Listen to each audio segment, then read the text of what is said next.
What's happening, gang? How is everyone out there? Lucha is a little under the weather. There's been some colds going around, especially through the dealership and such, and I evidently have been fighting it off as best I can. But alas, I'm a little sick today. Woke up a little stuffy, a little bit of a sore throat, a little bit of stomach icky. I feel icky in general. What are you gonna do? It happens. Even to the best of luchas. Oh man, how is everyone today? If anyone is actually watching, we got a couple people in here already. What would you guys like to start with? Maybe we'll start with little mothers, little helpers, and I'll let you hear my brother on the drums with his Rolling Stones cover band, and we'll go from there.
right, so that was my brother Dave on the drums with his band Mother's Little Helpers.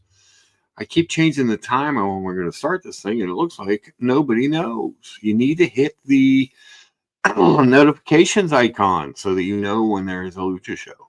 But honestly, if nobody shows up today, I don't feel that great, so that wouldn't be the worst thing in the world either. On the screen, I told you guys I would make sausage biscuits and eggs, and we made an air fry. Well, I fried and then finished it. I kind of fried the two sides and then finished it in the air fryer, a little country fried steak. You just take the crappiest steak you can find, beat the hell out of it with your meat tenderizer, and run it through egg wash and breading, and fire that sucker into a pan, oven, air fryer, whatever you got going on. And it's delicious. And then you cook up some sausage, leave a little bit of that sausage grease and stuff in there, add your flour and your milk, and make your sausage gravy. And we top that off with a little chivy scrambled eggs. Delicious. If you're out there, hit the chat. If nobody chats, then this sick boy is going to go away for the day. Let's see. On the wrist, of course, in case Billy's out there, and other people will be happy to see that it is still the world's biggest watch. I don't know if it's the world's biggest watch, but it's a pretty big watch. It is the James Cameron Deep Sea Dweller. Excuse me. With the gradient dial, which was kind of going to be the subject if we get anybody in here and involved in the chat, would be the dials on the watches. But it's pretty cool. It gets a lot of attention from watch and not watch people alike. Everyone's eyes seem to catch it when I'm out and about. So I like that. That's cool. It's cool to have a watch that people recognize on the wrist. And it has a very cool dial with the gradient blue to black. Or navy blue. I think it's black. I don't know. It's hard to tell. But we'll hit the Instagram feed here real quick, just see if there's anything else going on this week. We did, we made tortellini the other day. Tortellini and sausage and kind of a spicy vodka adjacent sauce that I just started throwing shit into the pan to make a sauce. But delicious. It was tasty, as the dish says.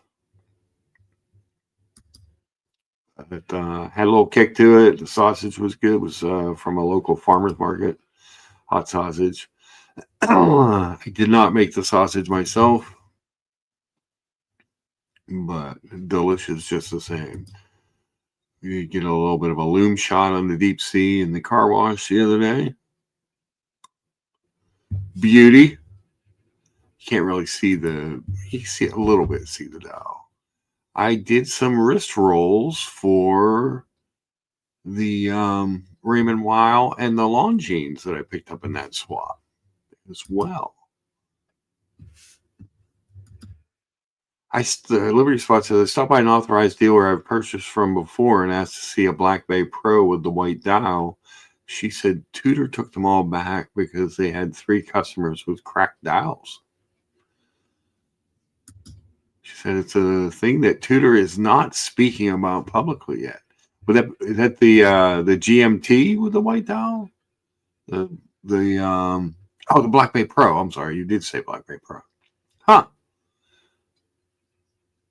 I think that's a similar dial to the GMT with the stuff going on. That's weird. That's not good. That's no good, Liberty Spot. If you guys are not subscribed to Liberty Spot, you are missing out on the Instagrams of all your favorite content.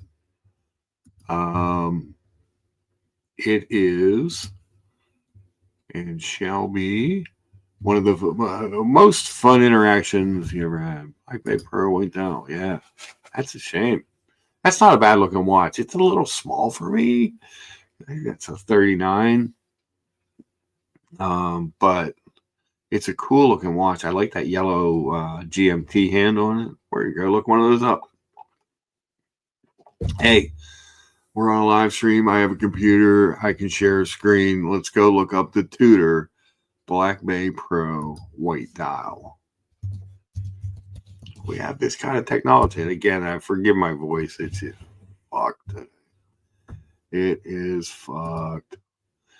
Black Bay Pro white dial. Here we go, guys. Well, let's go. Because this is a good looking watch. This is actually one of my, looks wise, one of my favorite Black Bays.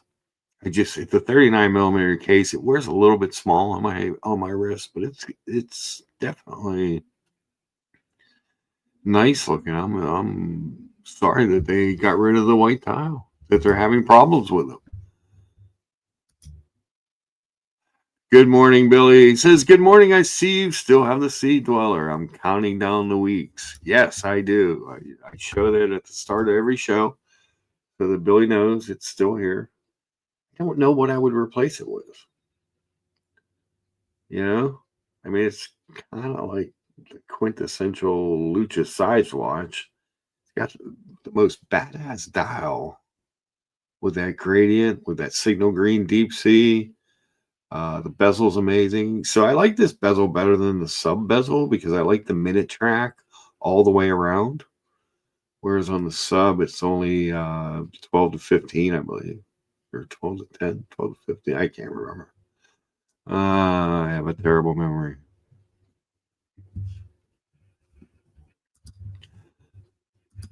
I did try on the Black Bay GMT with the gold gilt. That's a sharp looking watch. Let's go look up a Black Bay GMT while we're here. You know, there's that new Ranger that I love and hate.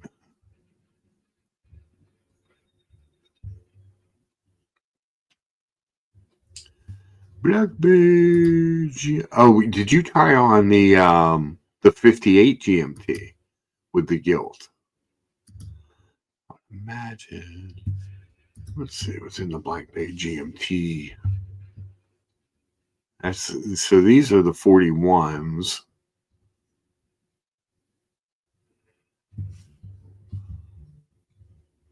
And they made that kind of Coke looking one.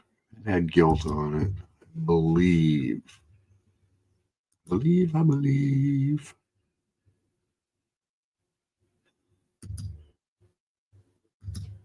Let's see where it is.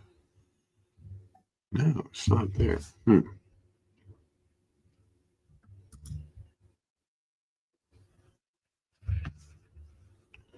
Let's just go Black Bay. See if we can't find it this way.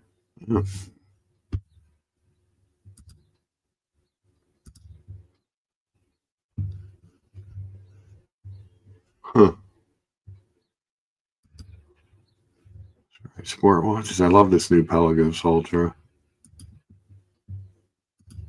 Nope, nothing there. All right.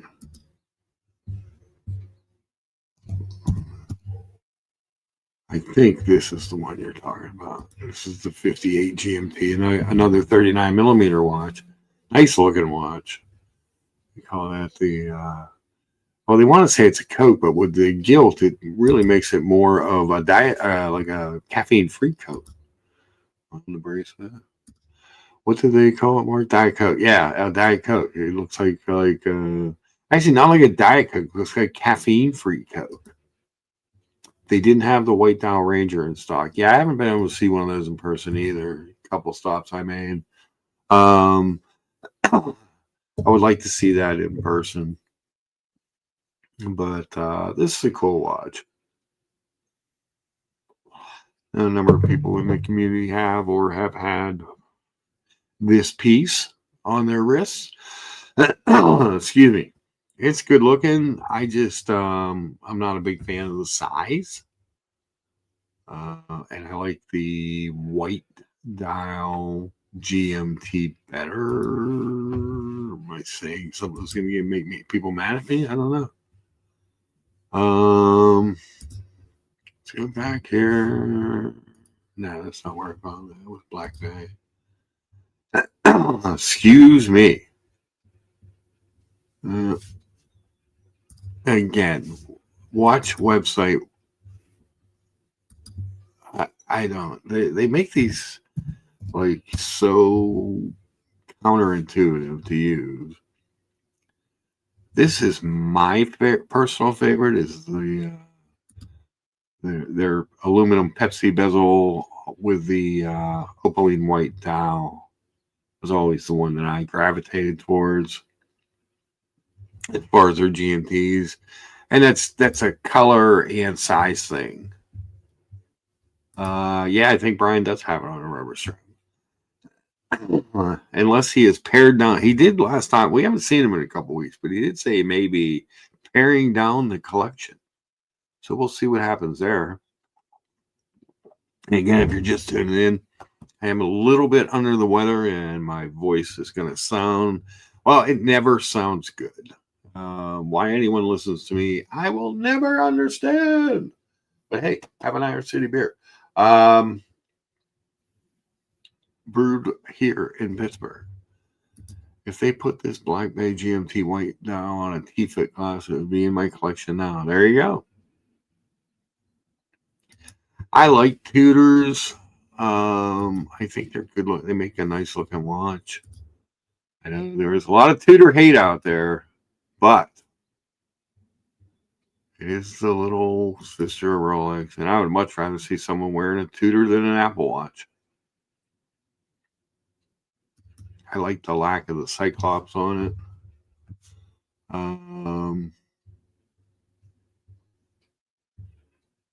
Yeah, safety. Yeah, no T-Fit on that one.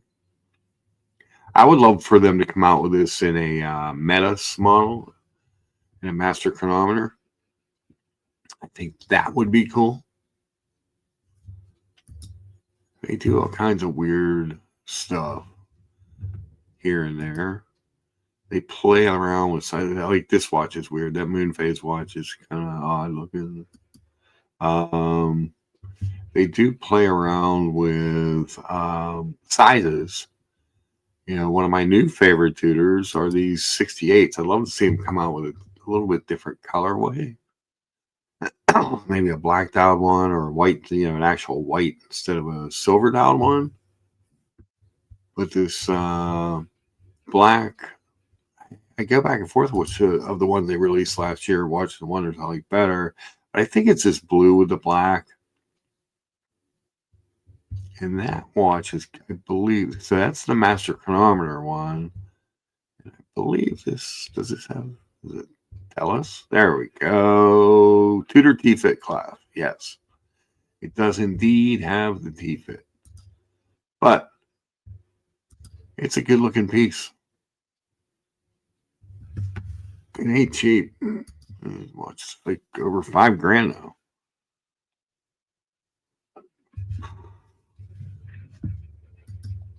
Yeah. Most watch companies are too big for their britches in that way. What are you going to do? Hi, Aaron. How are you? Aaron is from Fairhaven, Massachusetts. Lucha is from Southwick, Massachusetts, originally. I've been in Pittsburgh since I was a child. So there you have it. But that's, if somebody said, put a gun to my head and said, you need to buy a Tudor today, which there are people that would suggest that is the only way in which you should buy a Tudor, is if someone puts a gun to your head. That's a leading contender for one that I like. The other one I like is really, I like that. I kind of like that. I'd like to see that new Ranger. I know it's not big, but I like the colorway. I would love to see some applied indices and Arabics on this watch. That would make it really cool. But they're doing these in 36 and 39 now. Nice thing is, if you get it on the bracelet, it doesn't have those goofy rivets on this. There's faux rivets on the side of it. I believe this is going to have the T-fit safety. Yeah, it's going to have the T-fit on it as well. And it's just kind of a good looking watch for what it is. But is it worth like $30, $33, $3,500? Don't know about that. Billy says Tudors are nice watches. I've had a few of them, but they ain't bought until 4 to 5,000. They're crazy. Most people that buy the Tudor is using for a beater have a hard time using a $5,000 watch for a beater. Exactly. They got really expensive, you know. So this is, a Ranger, which is really a very basic watch, 3-hand field watch from Tudor. And let's go back up here real quick and see what I want to say it's like 33 or 30. I mean, it seemed expensive for a Ranger. 3,900 for the 39. Jeez, oh Pete, $4,000 for that watch? No, thank you. That one's gonna be a hard pass at $4,000. I'll wait 2 years and buy one on the gray for 2 or 22 or something. That just seems like a lot. I used to buy Tudor to keep from messing up my Rolex list that I had, but the money you lose on the Tudors is crazy. Let's mess up the Rolex and sell it cheaper. Yes. Erin says she's going on Hell's Kitchen in Foxwoods Resort in Connecticut, and she's going to become a master chef. And she's going to stop at the Sugar Factory. Good job, Erin. Larry Spot says it's frame of mind. If you go in knowing that purchasing a watch can possibly be worth $0, you're okay. At the same time, the watches made today can beat at the steel. Takes a better polish too. Yeah, no, I get it. I never walk into a watch. I always buy from the heart. I mean, I traded an iconic green bezel Starbucks Submariner in on this big old lump of steel because it's about what I like or how I'm feeling that day. You never know. I can't be trusted in a watch store. That'll be how this watch goes. I'll just randomly walk into a watch store and be like, hey, what if I traded this in? And then it'll be gone, Billy. The problem with Tudors is they're not like Rolexes when you got to sell them for 5,000. What you get is 1,500. Totally, yeah. Well, I mean, and that's one of the things with Rolex. You're not going to lose money in most cases. If you buy it at the AD, you'll gain money. But it really comes, what are you buying for? This is so Omega prices have gone up, which actually has kind of pushed me over towards the Rolex side because they're really close now. Omegas used to be a bit of a value, and you can still get discounts on them. And don't get me wrong, I still love Omega, but price to price, I would, more often than not, rather have the Rolex and a lot of these watches. But when I see these prices climbing to where they're climbing, I think it just makes Longines feel all the better of a value for me at the old Tudor price point. If you go into the Tudor knowing you can't flip it, you plan on keeping it. Yeah, absolutely. Yeah. Yeah, but Lucha, you worse than everybody. You change watches every 2 or 3 months. The way you're going, you'll never have money left over unless you're making $1 million a year. It's true. You're probably going to 20 watches a year, through 20 watches a year. If you lose a couple $1,000s on each watch, that's a lot of money. Yeah, but I don't really think I have. I don't know. Who knows? It's hard to quantitate because of the trades and stuff. You know. So, but it is easy to make it make sense in my mind because of the trades and stuff. If that makes sense. I don't know. Does it make sense to you? You guys tell me. But when I look at these at the Tudor pricing, I'm just shocked. I mean, $4,000 for a Ranger. I mean, that's if they want to sell those, that's he priced that thing at 2,800. They'll all be gone quick. I actually had one of these. It was my bicycle riding watch for a while. I had bought one on the black dial on the rubber strap. But $3,900. What are these Black Bays that shit go for now? Because this used to be a value. You get into the watch space with a Tudor, with a quality brand like Tudor. Wow, $5,300. And I know that Pelagos that I love is way more.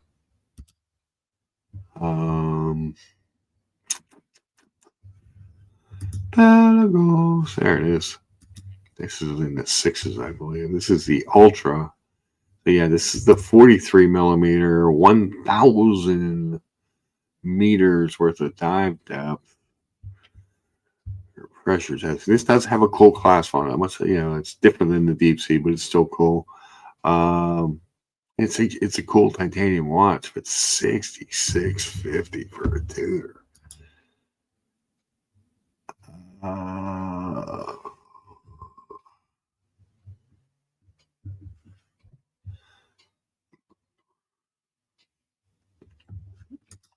Also, life is a lot easier if you never count your neighbor's watches. True. Billy says, my problem is I always say it's a keeper I'm not going to get rid of. It's only a couple $1,000s, and then it sits. And enjoy you saying, what am I doing? Leaving there and you wind up selling. Yes, that's what happens. Crazy watch deals are a dime a dozen in this hobby. Yeah, it's true. Problem is we get bored of watches too fast. Everything comes out that's new we want. That's part of it too. There's always, what are you looking at next? We have like some kind of glitch here. Like a little glitch or something. Hold on. We are still on. We do have 11 upvotes. Thank you for that. But it was like all of a sudden, a bunch of stuff went away. I don't know. Liberty Spot says, I found a good exercise as I say what I am not wearing, and I force myself to put it on. It reignites what made you get it in the first place. Then if I put it on and I'm wearing it at the watch store, I'm probably going to trade it in, Liberty Spot. It's just what I do. It's just what happens. I do have all three of these still. Although I threw the other two in this little case. I forgot about them. They're not even running. Nope. They've been in there for a few days. But just to recap, and a cool thing about dials is these watches all have cool dials. So that's the Longines Legend Diver. This is the 42 millimeter PVD black. And I've always loved this dial. And I've loved it in most of the colors that they offer it in. It's just a good looking watch. It's not simple and clean, but it's cool. And that internal rotating bezel is super cool on this watch.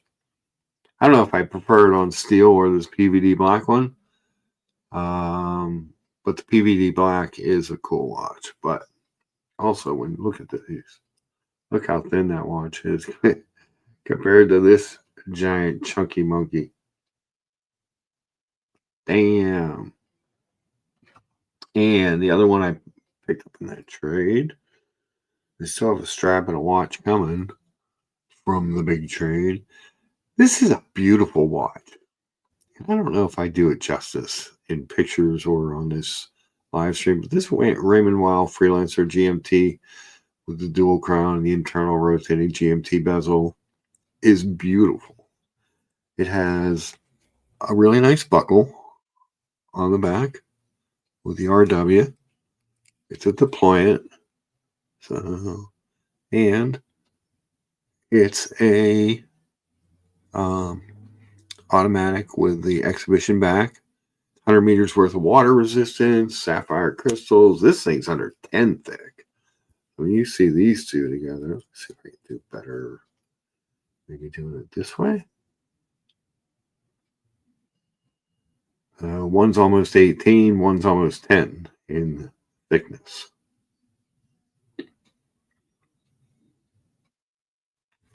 But I've always been a fan of this dial on this watch. Gradient blue, gray, GMT function, a little spot of red,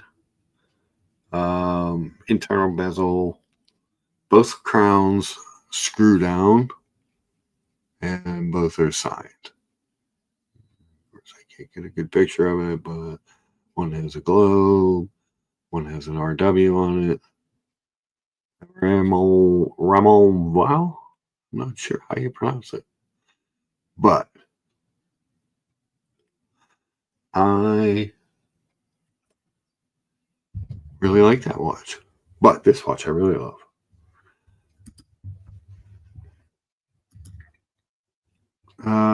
Esoteric, good to see you, sir. He says, Luke, did you keep any Omegas? Or I fight them all off. I fight them all off. There's still some that I like. One thought was to get the Ultra Deep, save a few bucks, and get something else from Omega. But then I was like, yeah, I don't know. I like this better. I dislike it. Sorry, world. I don't have any children, so it's not like my kids aren't going to school or anything. So if I buy a watch, it's not the biggest deal ever. Liberty Spot says, although I was thinking about just scrapping everything and getting a stainless steel blue dial Sky Dweller on a Jubilee.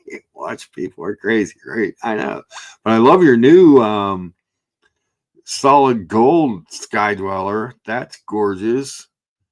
Glad to be seeing that on the Instagram pics. Again, if you're not subscribed to Liberty Spot on Instagram, you're missing out. You are missing out. I see on Instagram somebody's on internal bezel pick lately. Yes. I made a couple of wrist rolls of this. I like it. It's a cool function. It's just one of those things that when I see it, I'm always intrigued. And these two are totally different because one's a internal GMT bezel and the other one is an internal dive bezel. So, yeah, I can have them both. One's black, one's kind of grayish blue. You know, this watch combines the black and the blue. So, yeah, it all works. The collection works. That's what's so important. And again, I'm going to keep apologizing. I'm hoping somebody jumps on here. The link has been help me out a little bit because my voice is gone today. I woke up so sick. I almost canceled the show, and I was like, no, I'm not going to do that.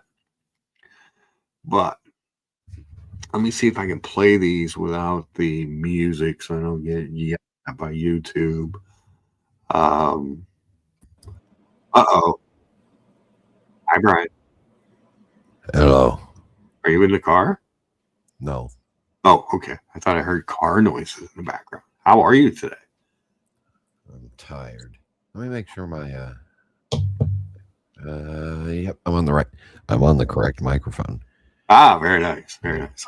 Important. I never have that issue since I just have like oh geez. Sorry, the cord's getting a microphone.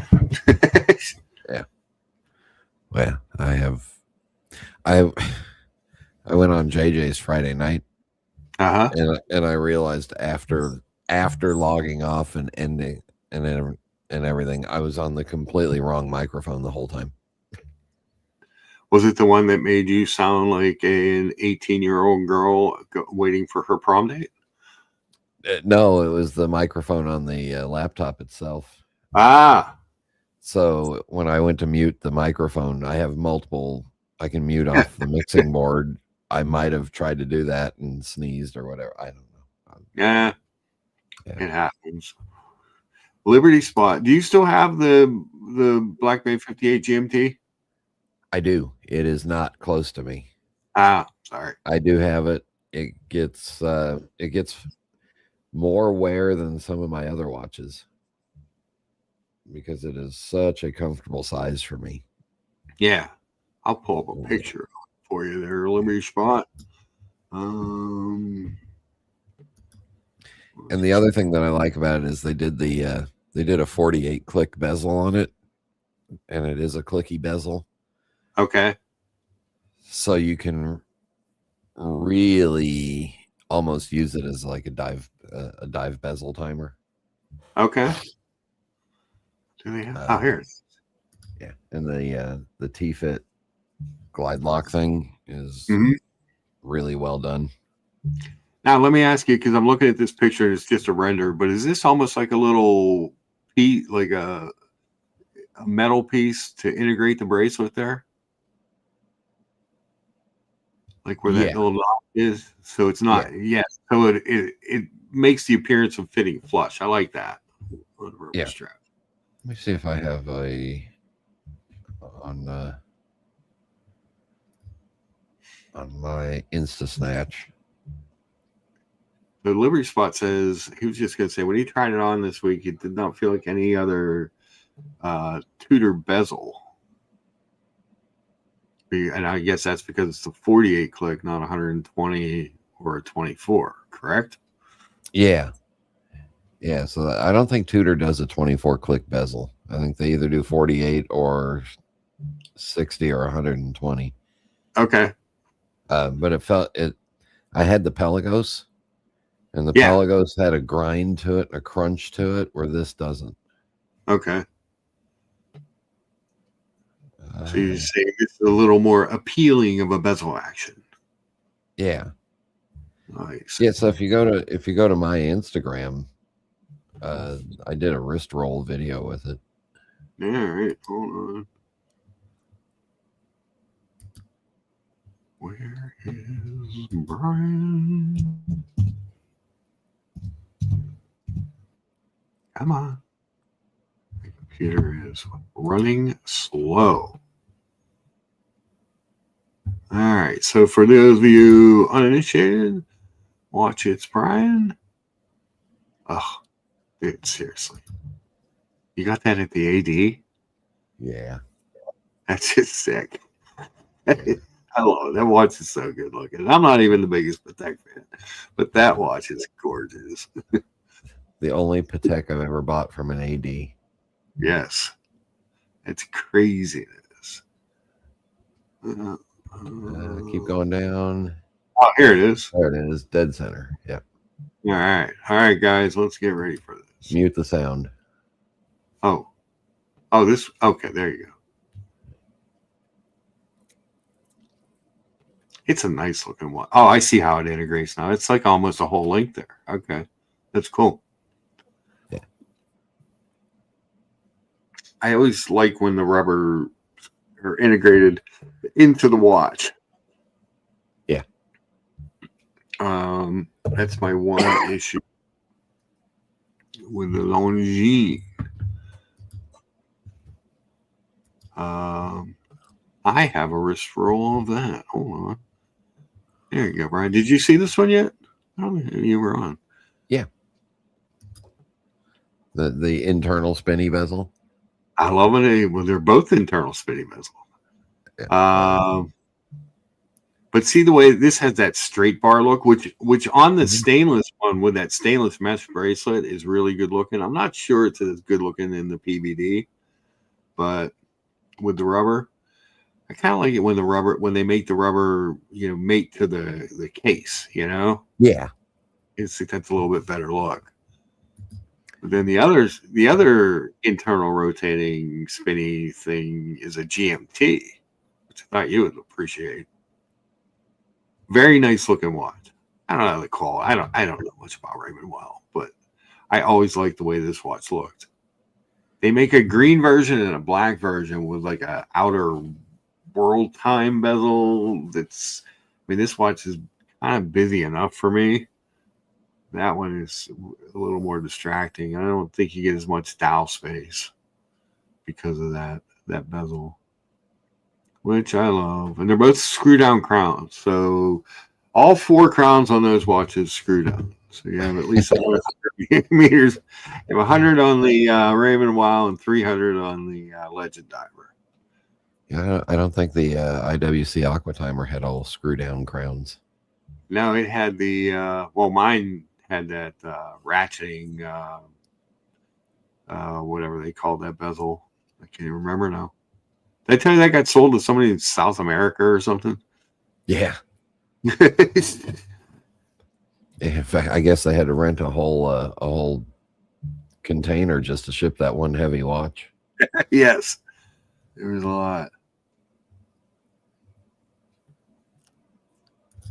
Says, my daughter was with me at the AD, and I turned to her and I said, if your mother asks what I want for my birthday next month, bring her here. It's a great place, great choice. So, Brian, I was thinking about redoing the getting with Rolex, get them to redo the deep sea.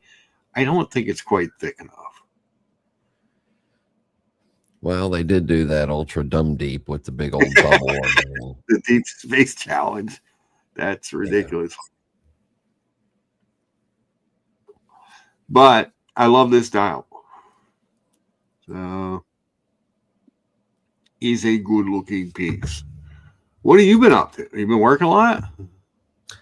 I haven't been working as much as this is the I tell people the Walt Disney Company is as moody as a teenage girl. So currently we're in we've overhired phase. Oh, gotcha. So I haven't been working as much, which means I've been getting up off my ass and finishing up some projects here before the heat of the summer sets in. And the frost, the frost killed a lot of our plants outside. So, gotcha. Damn frost. Yeah. So I've been out doing that. We've been taking advantage of the weather and getting out into the parks and doing stuff around town as much as possible. Okay. Because once the summer sets in, it's really not enjoyable to go walking out into the parks and feeling like you're being boiled in water. Well, boiling is my least favorite way of cooking things. Yeah. So we get trash pickup here 2 days a week, 2 times a week. They come and pick up our one big bin. Okay. And then on Wednesdays they do a bulk pickup. But our neighborhood doesn't want you putting anything out for the bulk pickup until the night before. So I'm going around cutting stuff, putting them into trash bags, and then doing like 3 or 4 bags at a time, and then putting them in the garage or hiding them from and then on Tuesdays scurrying around. Gotta have a plan anyway. Yeah. So I figured since there's not a lot of hours to work, I may as well do all the spring trimming and everything of what I can reach myself. Yeah. So, that's going to make your arms, shoulders, back. Everything hurts. because you don't realize how much when you're. It just been there. Yeah. Billy says, Brian, I'm in the tourist business. Is early this year, so spring break is early. Usually, it's the busiest time at Disney World for me in Washington D.C. in the souvenir business. Is Yeah. spring busy for Disney? Yeah. So actually, our busy season kind of ends in the middle of May, Okay. and then there's a little burst with Memorial Day weekend, Okay. and then by the second week of June, we go into the quiet time all the way up until the middle of August. Okay. Because of the heat. Yeah. Yep. Yeah. So the best deals, the best value price deals will be found in like May, middle of May, all of June, July, some of August. Okay. It's also funny because the Orlando area does have a population of snowbirds. Mm-hmm. So we're starting to lose, usually right around Easter week is when we start to lose the snowbirds. Okay. Easter's early this year. It's coming up. Few weeks. Yeah. And let's see, when is I'm not a very good religious person. When is Passover this year? I don't know. I can look it up. I'm looking it up for me. Okay. Yeah. Wednesday, April 1st. Yeah. Yeah. So anyway, I've been last year at this time, I was getting scheduled 0 shifts. Yeah. This year, I'm at least getting 1, maybe 2 a week. And there's a bunch of newer part-timers that are trying to hold on to go full-time. So I've been giving a shift away here, a shift away there. And then if something picks up I worked till 12:30 last night because somebody wanted Saturday night off at the last minute. I was like, all right, I'll go. There you go. Team player. That's what we love. Well, Billy says Easter's April 5th. It's 2 weeks early. Yeah. So I feel bad for these younger kids that are, that are trying to, most of them are trying to start their lives down here in Orlando, and the company does this every year. And I warned them when they switched from the college program to permanent part-time that this is going to be rough, but I'll help you. Yeah. There's 2 of them I'm taking under my wing, and I'll help you guys out the best I can. All right. Well, that's because nice. Mark, I didn't know if you knew this, but I don't really need the money that I get from working there. Well, I kind of figured. I kind of figured. Yeah. If anything now, if I stay home and get all this shit on eBay that I've got around the house that I want to clear out, I can make more per hour just putting our household, the shit that we want to get rid of on eBay than I can by going into work. Well, there's that. But we are going over. In fact, I got about 45 minutes until I got to leave or get ready. But we're going over there today for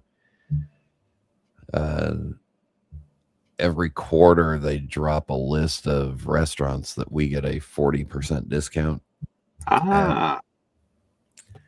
And there's one at Animal Kingdom that is it's their high-end restaurant at Animal Kingdom, and the food is really good.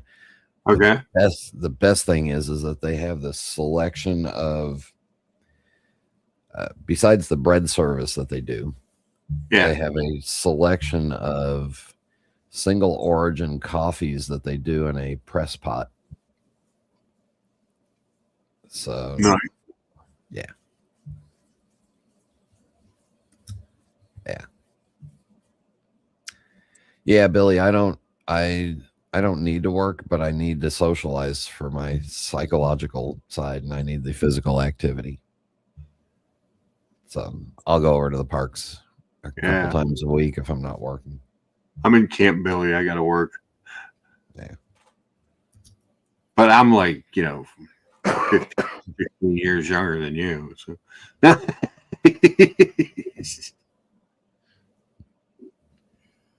Oh, shit. Aaron's birthday, in case anyone forgot, she'll be 27 on June 1st. Happy early birthday. Just shortly before my daughter's birthday, and she'll be 29. Ah, there you go. 29? Yeah, doing the math. Sorry. We have 13 upvotes. Thanks, guys. So, yeah, cold has been going around, and I finally caught it, I guess. It's kind of a bummer. Yeah, I think we're over our cold and flu season here. Now it's just it's the worst of the allergy season. Ah. Well, this past week, it has been in the low 20s. We've had thunderstorms.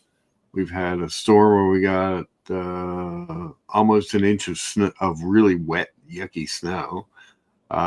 We have had it be in the 70s. We've had it be in the low 20s. It's been nuts here. Yeah. Armageddon is upon us. We got down into the 40s a couple nights last week. Yeah. That's brutal for Florida. Yeah. And now it looks like we're settled into highs in the high 70s, low 80s, and lows in the 60s for the next foreseeable future. Gotcha. And then somebody else switch the microwave on and it'll be over. Yeah. It'll be all over. Yeah. Done. It's a heavy heat when it gets really hot down there. I've been down there in the midsummer a few times. And I sweat a lot, Brian. Billy says, I haven't been to Disney World in about 5 years, but I used to like all the restaurants in Epcot in different countries, especially the Japanese restaurant. Yeah. Yeah. They've got a little quick service. In fact, I think I walked back there when I did that walk around. Uh-huh. They got a good little quick service back there that's not overly priced, and it's really good for what it is. Ah. It's kind of tucked way up in the back, and it's quieter up there. I think I remember you talking about that and going up to the spot. So yeah, a little hidden spot. Yeah. Billy, $4.99 super chat. Thank you very much for the use of the internet. Yeah. Help me pay the StreamYard. I think it was just last week. So I deduct from my account again. StreamYard keeps us ticking. I never even really looked to see if there are other services. I'm sure there are. But do they work as good with YouTube, I guess, would be the answer. Yeah. 82 in Washington. Dang. Yeah, but that's a nice 82 there. Yeah. I forget what it's supposed to get to. It's supposed to be in the 70s today. I thought it was supposed to rain all day, is what they had been saying, but the sun's out there. So I don't know what to make of this. It's very confusing, Brian, when they tell you one thing and then something completely different happens. They lie to you. They do. Just dirty, rotten liars. What are you going to do? Go do other stuff. So in watch news, you share this tab for the week. It could drive turns 50, and Citizen is celebrating with a wild titanium watch, Brian. I saw that. It looks kind of good. It does. There's a little render there. Ooh, that is a little different. Can't make it bigger. Ooh. Say, kind of like the all stainless one better, but whoa, got a big thing on the back. Can't make these pictures bigger. That's it. You got a big 50th anniversary on the back. 2 references, one at $9.95 and then the PVD gold at $11.95. So a little pricey, but yeah. For Shizishins. Huh. Although just wait until they go on sale. Yeah. I wasn't sharing the tab, Brian. Why don't you tell me? Oh, I was There's the tab. You weren't paying attention. I was looking at something else. I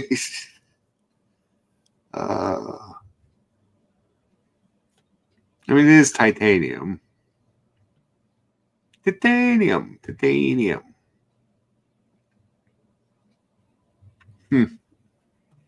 It's from Two Broke Watch Snobs.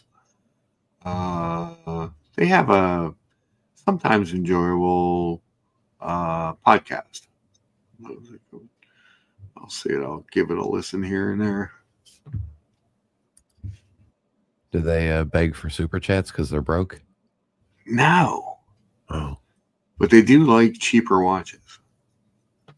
They ought to try begging for... Yes. They ought to go in the franchise club for 4 hours and beg for some super chats. I got to tell you, one of the...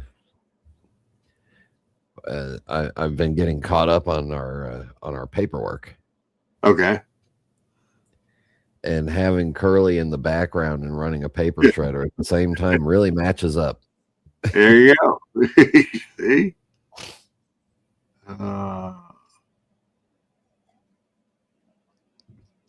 Interesting. I wonder what their Fratello's top 5 Rolex Daytona alternatives in 2026. Now this should be interesting. We're going to start with the Speedy. Caliber 321 Ed White. It's an expensive Speedy. I mean, the Daytona is an automatic chronograph that's hard to read. Why would that be? I mean, that's a manual wind chronograph that's easy to read.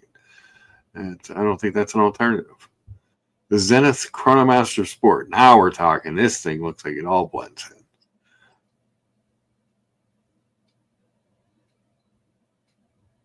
And it has a ceramic bezel. And it's an automatic El Primero. I mean, it's a nice looking watch. I don't know.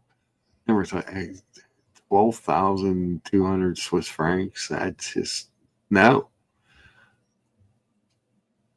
The Breitling Chronomat B0142, Brian. It's a good size.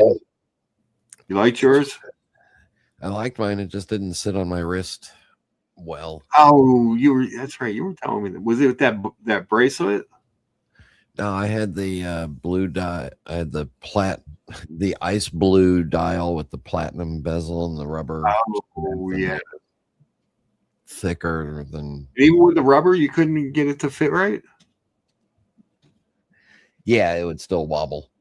Huh. It would wobble on top because it's relatively thick. Okay. And big. Yeah. So, I don't know. It just didn't. Yeah. It didn't sit right. I think it would probably sit better on that bracelet. Yeah. I love that bracelet. I think it's really good looking. I don't know if I love it enough to own one, but you know, where's the little X to get out of it? How do I get out? How do I leave? How do you get out? And then you got the Tudor Black Bay Chrono. You've got this in pink, right?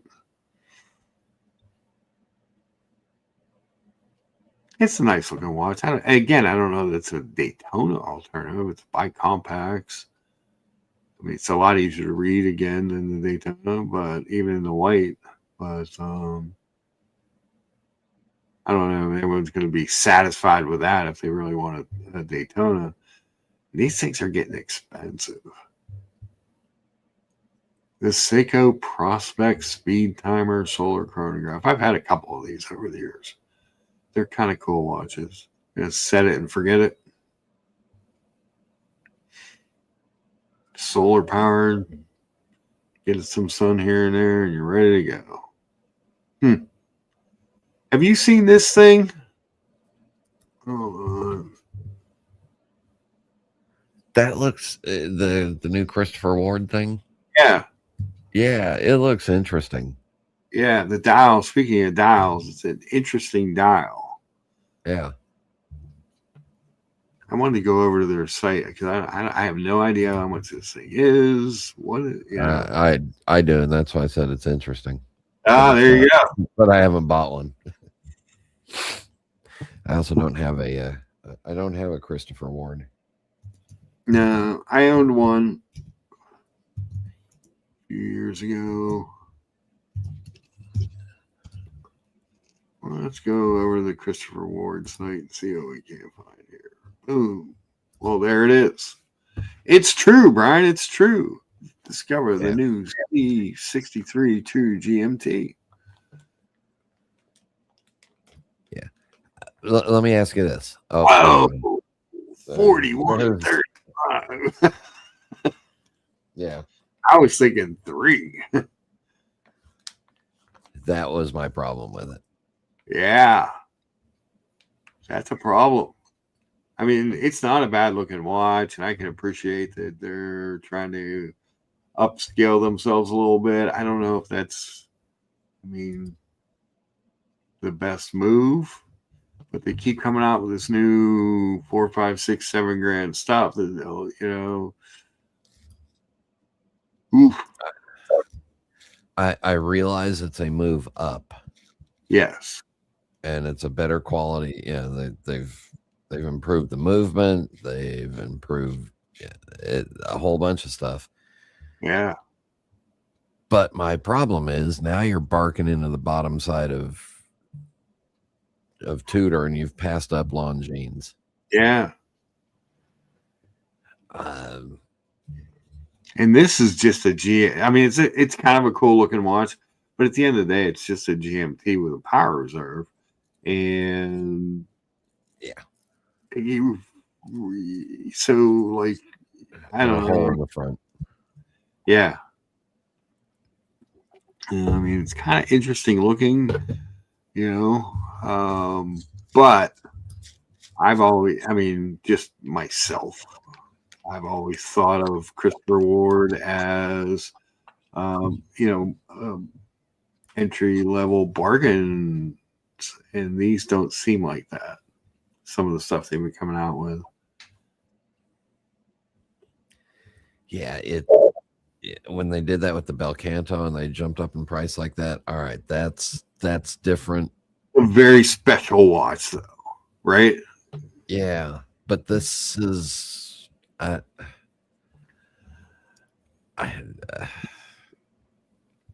the Belcanto is this. That's a timer. It's cool.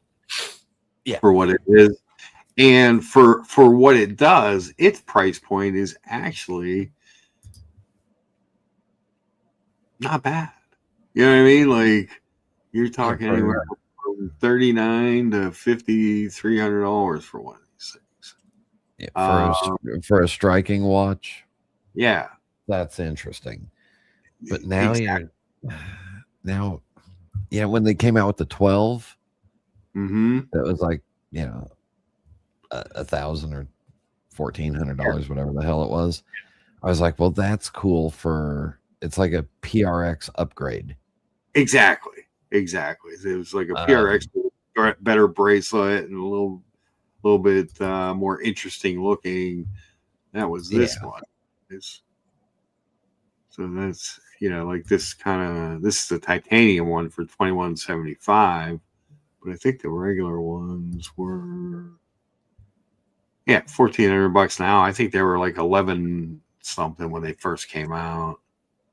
Yeah, interesting watch. Interesting looking watch. Yeah, they obviously they went right after, and they hired the guy that the Chopek. Yeah. But at least they made an interesting looking watch. At a price point that you could say, okay, that's a decent alternative. I want a little bit better than, if you're looking for something that's a little bit better than a PRX, but you don't want to get into like big money. That's an interesting prospect. Then they came out with these locos, and I don't know. It's based on this platform, I'm assuming, because the bracelet and stuff looks the same. But I don't know. Did anybody ask for anything like this from Christopher Ward? You know what I mean? I would have been happy if they would have stayed in the 12 design school and done a GMT in that. Yeah, that would have been cool. But I mean, it's cool looking. It looks like a Moser. It's $5,000. I don't know if it's a $5,000 watch. It's the same pricing as the Belcanto. Yeah, but I can see it on the Belcanto. You know what I mean? Like, I don't know. Yeah. Let's hit shop all, and we're gonna filter this. You can't. Just Robert Woods in the chat. Everybody be careful.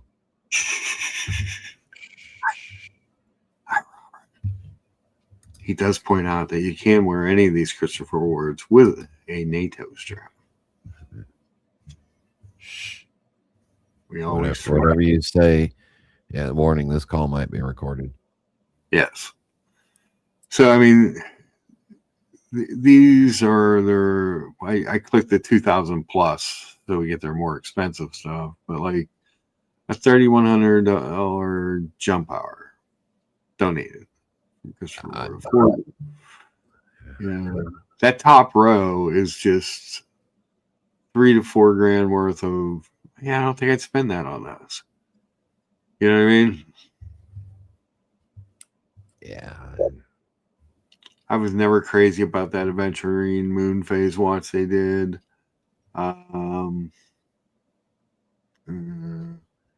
These under discussions of functions that I don't need, please see moon phase. Yes. I usually have a pretty good view of the moon.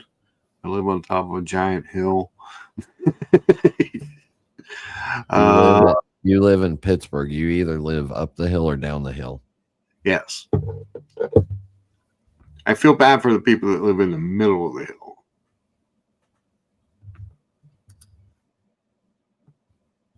Yeah, I just speaking of flat, Johnny O. Johnny O. Good morning, Johnny O. How are you, sir? Always good to see you. Tom Voss, always good to see you as well. And he hit where are we at on the upvotes? Yeah, hit the upvote if you haven't hit the upvotes. Brian, did you hit the upvote? You never hit the upvote. You downvote. I always do. 16 upvotes. Thanks, guys. I did. Mine said I was number 7. Okay. And then they made this kind of weird pocket watch thing with was that with Studio Underdog? I don't know. Yes, it's got that Studio Underdog look to it. Yeah, it says Studio Underdog. Well, I mean, that's just it's weird. It's weird. It's like that. That to me was kind of like the Hodinkee desk clock. Yeah. It was pretty darn close to that. Right. So what I want to do, so we looked at some of those, and now I want to look at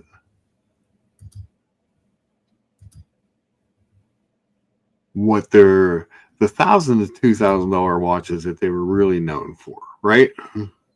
Yep. That was their thing. Like While you 15. do that, I'll be back in 2 minutes. I gotta get another coffee, and then I gotta leave in about 18 minutes. All right, cool. So $1,500. That's a nice looking watch for $1,500. You know what I mean? It's got a little bit of a sapphire, maybe some kind of see-through dial. Good loom, dive watch. It's 300 meters. It's kind of what the kind of stuff that you expect to see from them. And they do some cool stuff. They do some cool dials. If you have the slender wrists and you want a kind of a cool looking fieldy dressy watch, this is a cool looking watch. You know, it's a great dial. It's an absolutely great dial on that watch. Look at that thing. That thing popped. Applied indices, that weird dune, waves of sand or whatever that dial is. I mean, $1,000. That's where I think of Christopher Ward. And these kind of watches. We talked about the 12. Even if you go to the Extreme Diver, the C63 Sealander Extreme in 41 millimeters with a GMT function, 1995. That has your block loom indices like the that new one, but and on the Adrian Barker edition. But yeah, these are this is where I think of Christopher Ward in this kind of range. To think about buying one of these $4,000, $5,000, $6,000, $7,000 ones, that does not make a lot of sense to me. Like I say, new releases. I got this new GMT, and it's a cool looking watch. It's just for I would never spend $4,000 on that watch. The jump hour is kind of cool looking. I never spent $300 or $3,200 on that.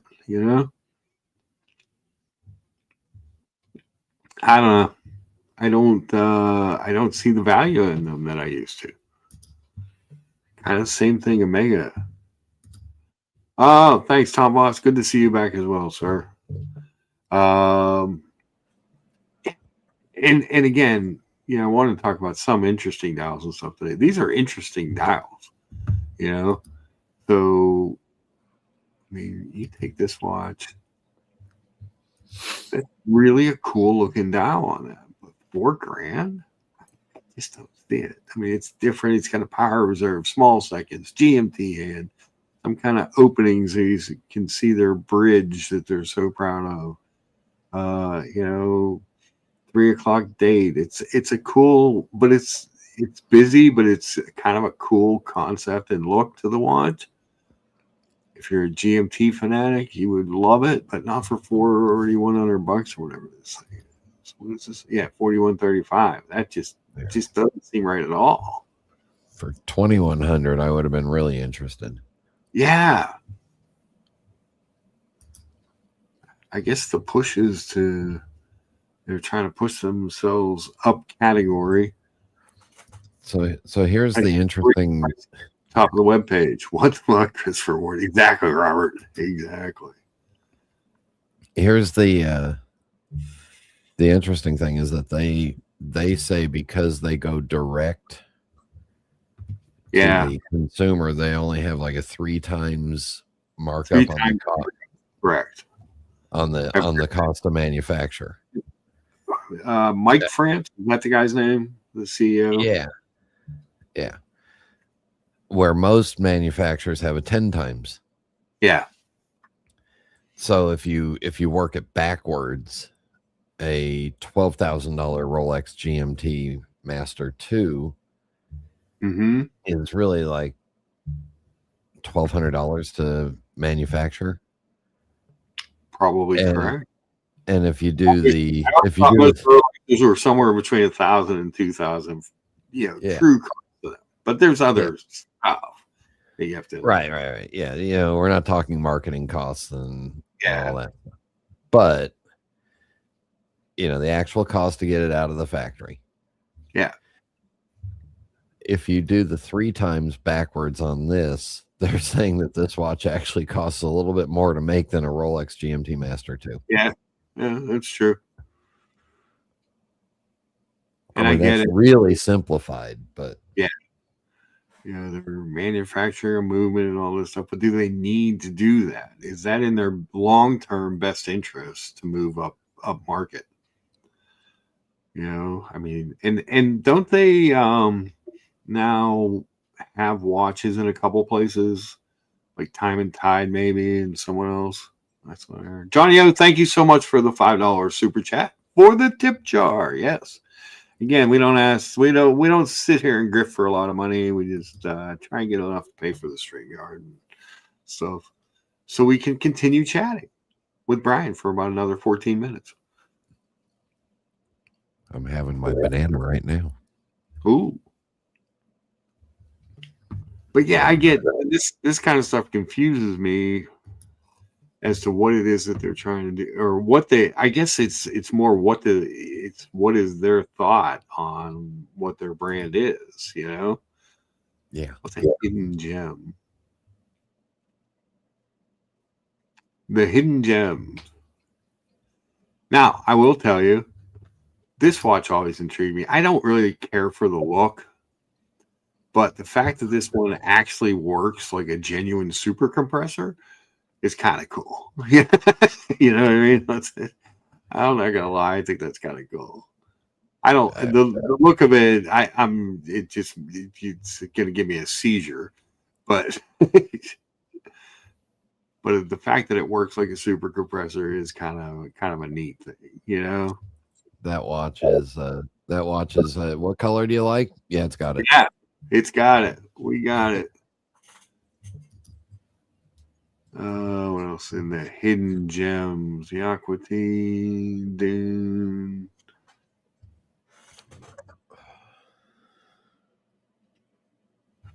Tiger Eye, Sealander. What is the C65 Sandhurst series too? I don't even think I know what that watch is. That looks like a pilot's watch. I don't know if I've ever seen that watch before. It's because it's probably because it's buried. It's kind of cool looking. I wish it was a 40, but it's not a bad looking watch. I mean, it's made for normal adults. What are you trying to say, Brian? Brian, average man size wrist. This 44 millimeter, I actually measured it at 44.4, and 52 lug to lug watch fits perfectly fine, even with its male end links. And make it more like a 50. And when your back gets sore, do you switch wrists to balance out the pain of it? Nah, I love this. Is the best daily driver ever. Robert says they have a showroom up north of Dallas in Frisco. All right. Yeah, I thought that they were moving out of that because that was always like their big tagline. Because we do it this way, we can sell these watches for 3 times what they cost to produce. Oh God, sorry guys, I'm making myself small. Hated to do that to you. I don't know.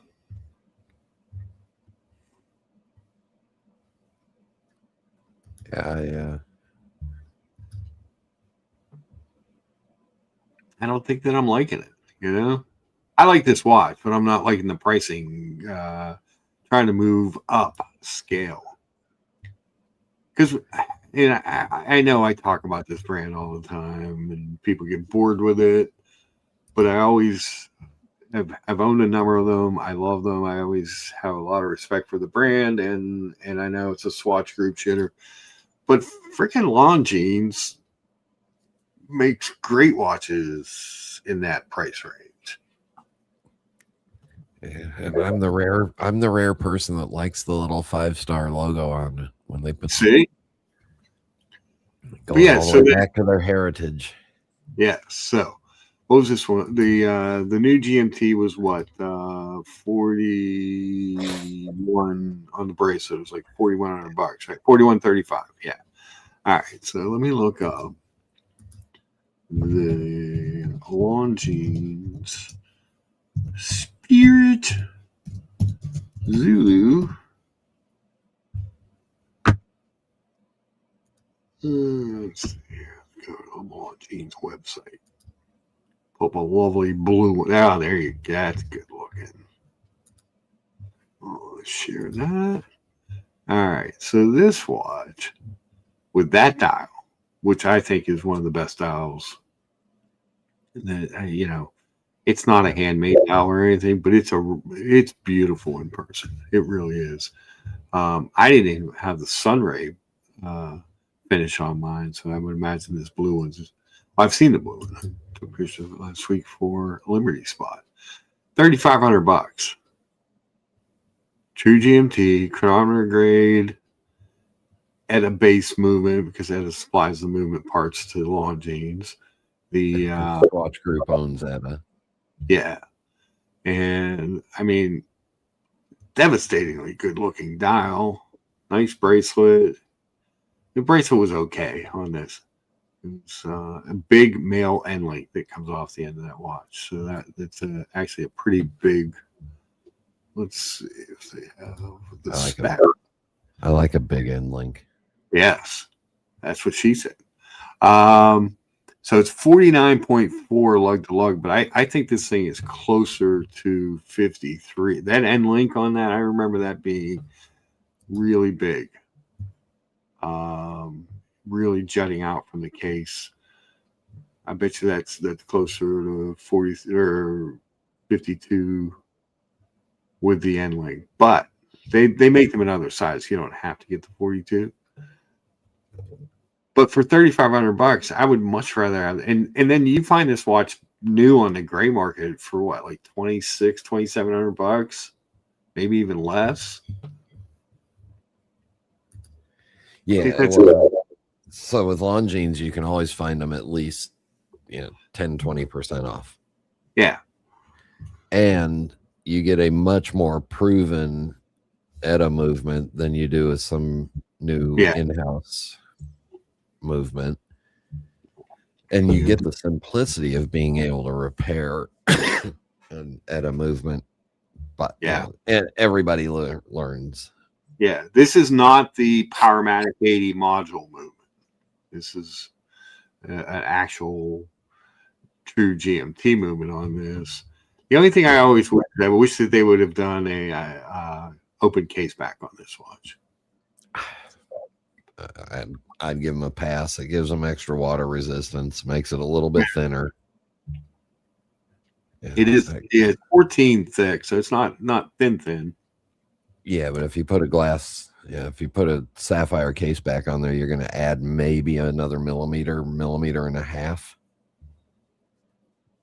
So the depth on this dial is really cool. There's little diamond cutouts at the hour markers, and the way that the second hand completely covers them, it's like it's just really well put together. And for $3,500, it's really cool. The only thing it doesn't have is micro adjust on the bracelet model, but you can get it. It does have micro adjust on the strap models.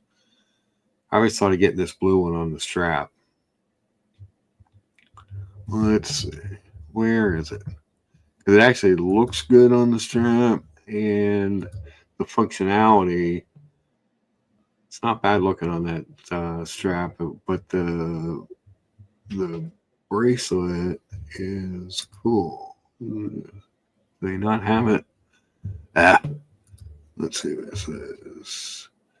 Security folding glass with micro adjustment system is all it says. But it's one of those micro adjusts you can actually do when it's on your wrist, sort of like on this one, which is kind of cool.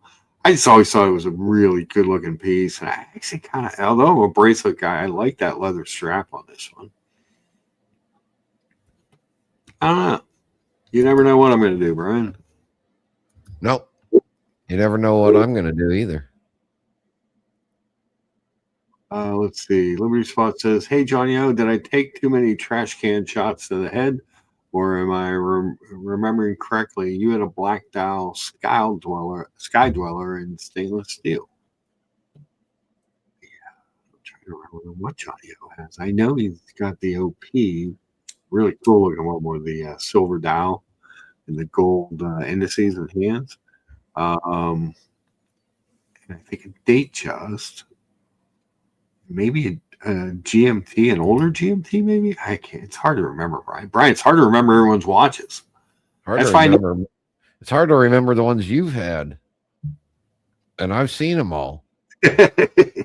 All 300 of them. Well, and that was just in the last 6 months.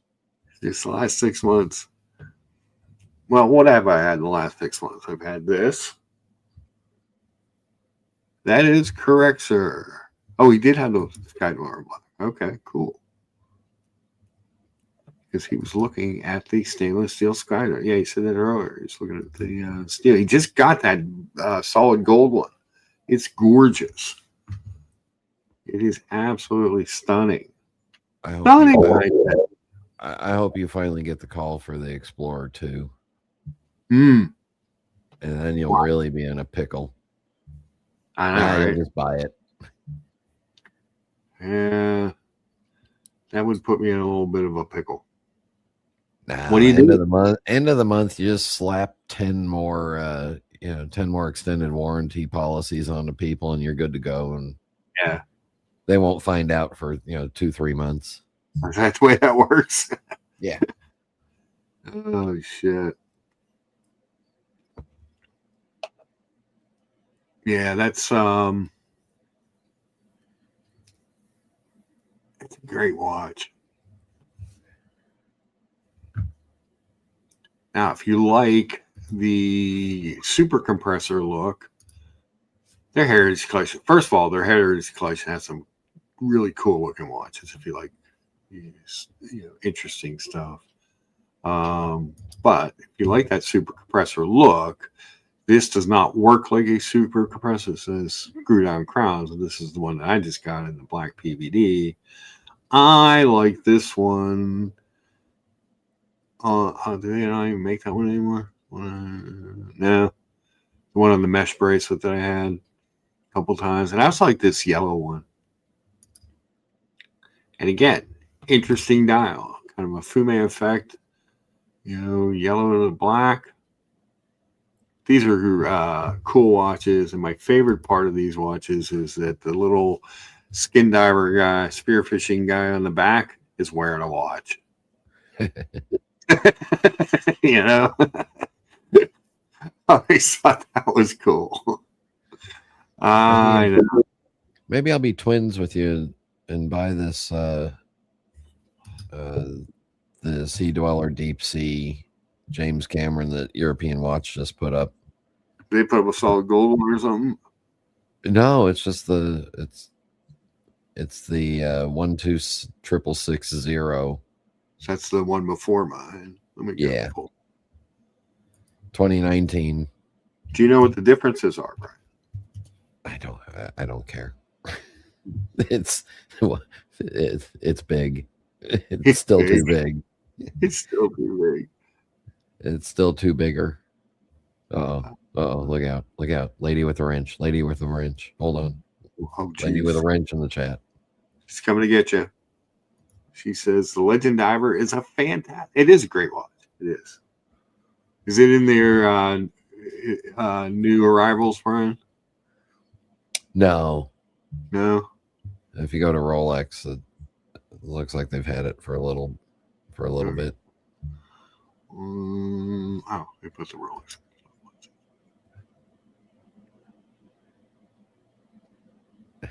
If I bought that watch, there it is, left side. That's the 1-1. That's the original one in the old case. Isn't that the 1-2? No, this is the 1-1. Oh, they have a 1-2 as well. The 1-2 is basically the same case, except for the titanium back is different on the 1-3. There's a 1-2. That's a good price for it, actually. 13.5, 2019. Isn't the power reserve a little different too? Yeah, the power reserve, the 1-2 is when they put the what is it, the 3250 with the 70-hour power reserve. Oh, okay. Yeah. What they did on the 1-3 was they changed the titanium case back. They increased the size of the date aperture by 8%, both the window and the numbers, and they thinned out they say they thinned out the bezel. Let's see if you can see it here, but to give it, and they gave the crystal, the already giant crystal, a little bit of a chamfer on the edge there. Yeah. If I bought that, I would look like, I'd look like the 8-year-old boy that went and got his dad's watch and put it on. I love it. Liberty's fun. I've worn Rolex Oyster bracelets almost daily for the past 20 years. I guess I'm just used to wearing them. Yeah. Let's see, 100% the solid yellow gold black sky diamond was the heaviest watch I've ever owned. Now, Yeah. here's not to hijack the conversation, but I got to get going. Yeah. But before I leave, I want to hijack the conversation. Yeah. European Watch has a Grand Seiko Heritage Collection Spring Drive GMT black dial, so not really the most desirable dial, but that's $4,000 for a Grand Seiko Spring Drive, or Christopher Ward's new GMT is $4,200. Yeah. Math don't math no more. Yeah, math don't work. Looks like yeah. Close case back. Full set 2019 version. Yeah. Now it's got one of the worst bracelets in the high-end watch business that you'll ever touch. So maybe Christopher Ward wins that on bracelet, but yeah, that's one of the best bracelets, Brian. This thing. I can do this. And it got a little tight on me in here. Hold on. Click it down. Boom. Plus, you can pile drive concrete with it. Yes, I can crush other people's watches. You say, "Give me that Calatrava," and just smash down on it. What do you think? Should I just go on a watch smashing spree? I was gonna say if you get upside down in your Jeep, you can use your Sea Dweller to break the A pillars out. And yes, 100%. See, I agree. I prefer the Oyster bracelets. I don't know why. Just every Rolex I've ever had has been an Oyster bracelet, and I like the way it feels.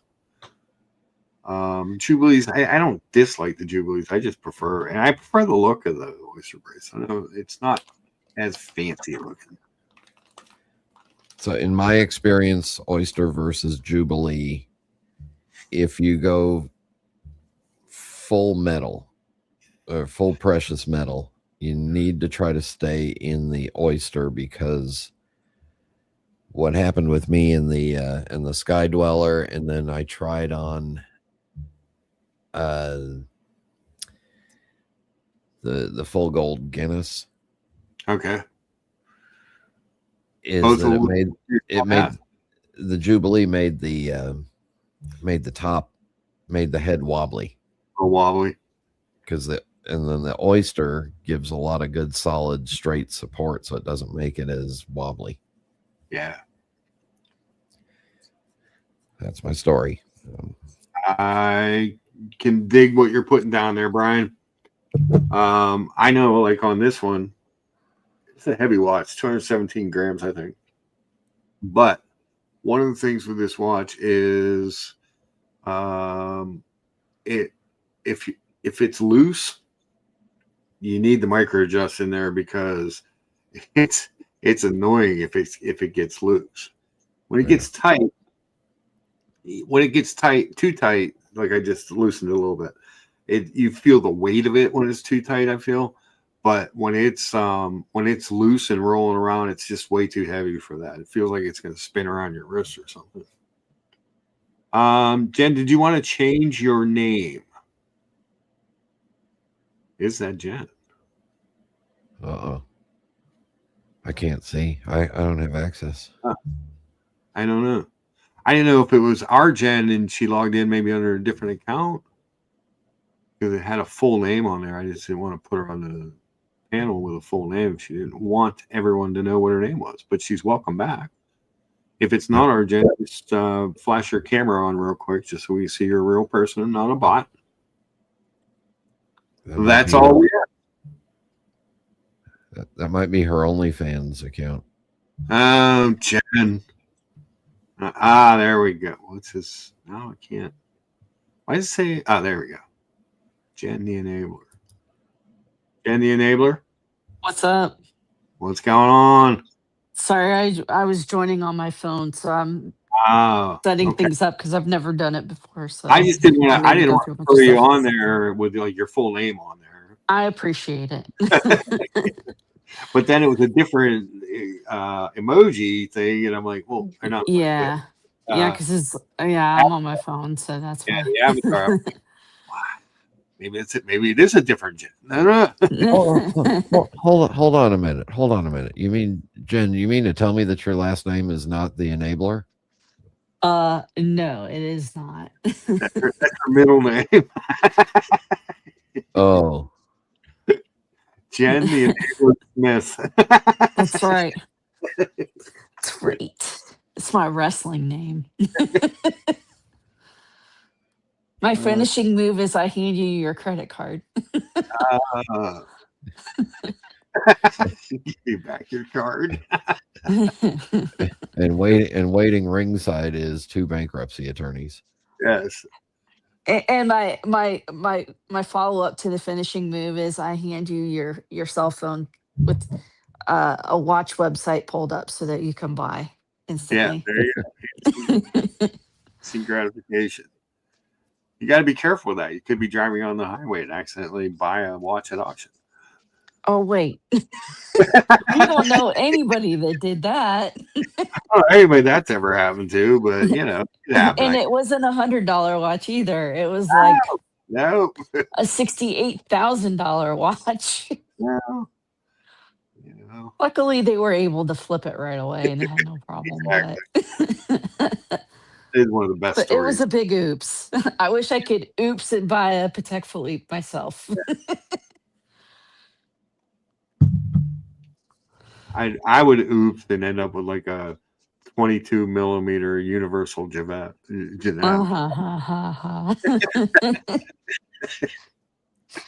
I mean, I have one for sale if you'd like to buy it. Let's see. So Liberty Spot says, I agree. That's one of the things I found, Brian, even with the big risk, kept the GMT. Yeah, he had the GMT on the Jubilee. Yeah. And Oyster keeps a little bit more secure and not moving around. Aaron wants to know my favorite hockey team. Oh, it'd be the Pittsburgh Penguins. Aaron. Johnny O says it's odd that Rolex doesn't advertise wobbly as a feature of the Jubilee bracelet. That's part of the self-winding mechanism is that it wobbles. The wobble and the jangle. The jangly. Jangly is a feature as well. Yes. So people can find you in case of an emergency. You just jangle your watch and they know exactly where you're at. Cats everywhere love it. I thought Rolexes weren't to. Oh, that's a different kind of pussycat. Sorry. Hey, Well, the Octopussy is an amazing watch. there you go. It's a bad movie. That bracelet is insane. Yeah, Yeah. but with the eight hands on it, how do you tell which one's which? Well, it's kind of like that Christopher Ward compressor. It's very similar. Oh, Yeah. okay. You pull out I your phone. actually like the compressor watch. I I just- want that That watch. watch eventually, would but- literally give me a seizure. Now, if I do ever want to upgrade the weight of my watch, I got to believe that this is like 3 times the weight of mine. Oh God, yeah. I'm surprised you didn't go for this. Yeah, me You too. get like high tensile fishing line to tie to your wrist and then tie part of it around your neck so you can kind of keep your arms still on your body. At It's a 3.5 beautiful pounds. watch though, man. No, at 3.5 pounds, that's under melt weight. There you go. See? Fair. What's that running? I can't see. I'm watching on the TV here. Like 64? Yeah. What's that? Yeah, 64.5. That's a lot of Yeah. a lot of cheddar for a Yeah. for a Submariner. I'm waiting for you to get your watch in solid gold. Now that is a beast. What watch? My watch in solid gold? Mm-hmm. That is this watch. This is a deep sea. Oh, this is a deep sea. Okay, I thought this was the Submariner. Oh, you're on your phone. That's right. Yeah. Yeah, this is Yeah. a 44 millimeter deep sea. Yeah, this thing's insane. Got to be so heavy. Yeah. I When they wouldn't put- released it, everybody's like, "Why?" Oh. That was the first answer. Like, why? And Because it's a diving weight. sitting in the Rolex boardroom, they said the answer is because we because can. we can. Because we can. That's right. Yeah, It's a great watch. Let's make it in solid gold. Yeah. Because I like gold. gold. All right, Mark, It you is a got beautiful watch. you got Jen to keep an eye on you, so I'm leaving. Yeah. All All right. All Take right. care, Brian. I'm leaving before she enables my credit card. Okay. My finishing move. Yeah. Yeah. See you guys, everybody. Happy Sunday. See See you, ya. Have Brian. a good one. Thank you, Brian, for showing up for a while. Oh. I'm sick, Jen. I'm talking a little better now, but earlier. So how are you liking that Longines Legend Diver? I mean, it looks great in the case. I really haven't worn it because I haven't got the new strap for it yet. Now I can't hear you. Oh. Mm. Oh, hold on. Let me back out and come back in. All right. The Longines Legend Diver is like just a classic heritage watch. It's just cool. I like it a lot. Let's see if the enabler device is not connected. Let's see. Can you hear me now? I'm back. Yeah, I can hear you. You were Good asking. old- Yeah. I haven't got the new strap in yet, so it's really tight. This thing was cut. Oh, okay. 7-inch Yeah, wrist. yeah. So when I put it on, even when I did the wrist roll, it was tight. Yeah. So I'm waiting for the new You piece. need to lay off the sodium, dude. Then you can wear it. And I you know how resuscitate me closet work. Push me in a corner until I stop breathing and then steal my watch. No, sell my watch so that I can pay for my burial plot. Oh, Crazy. But yeah, that watch in solid gold is nuts. yeah, it is. I mean, that's gotta That be blue is beautiful, though. I can't imagine what it looks like in person. I think it's a flat blue, right? On the dial. It's not the I don't know. It'd be nice if it was sunburst. yeah.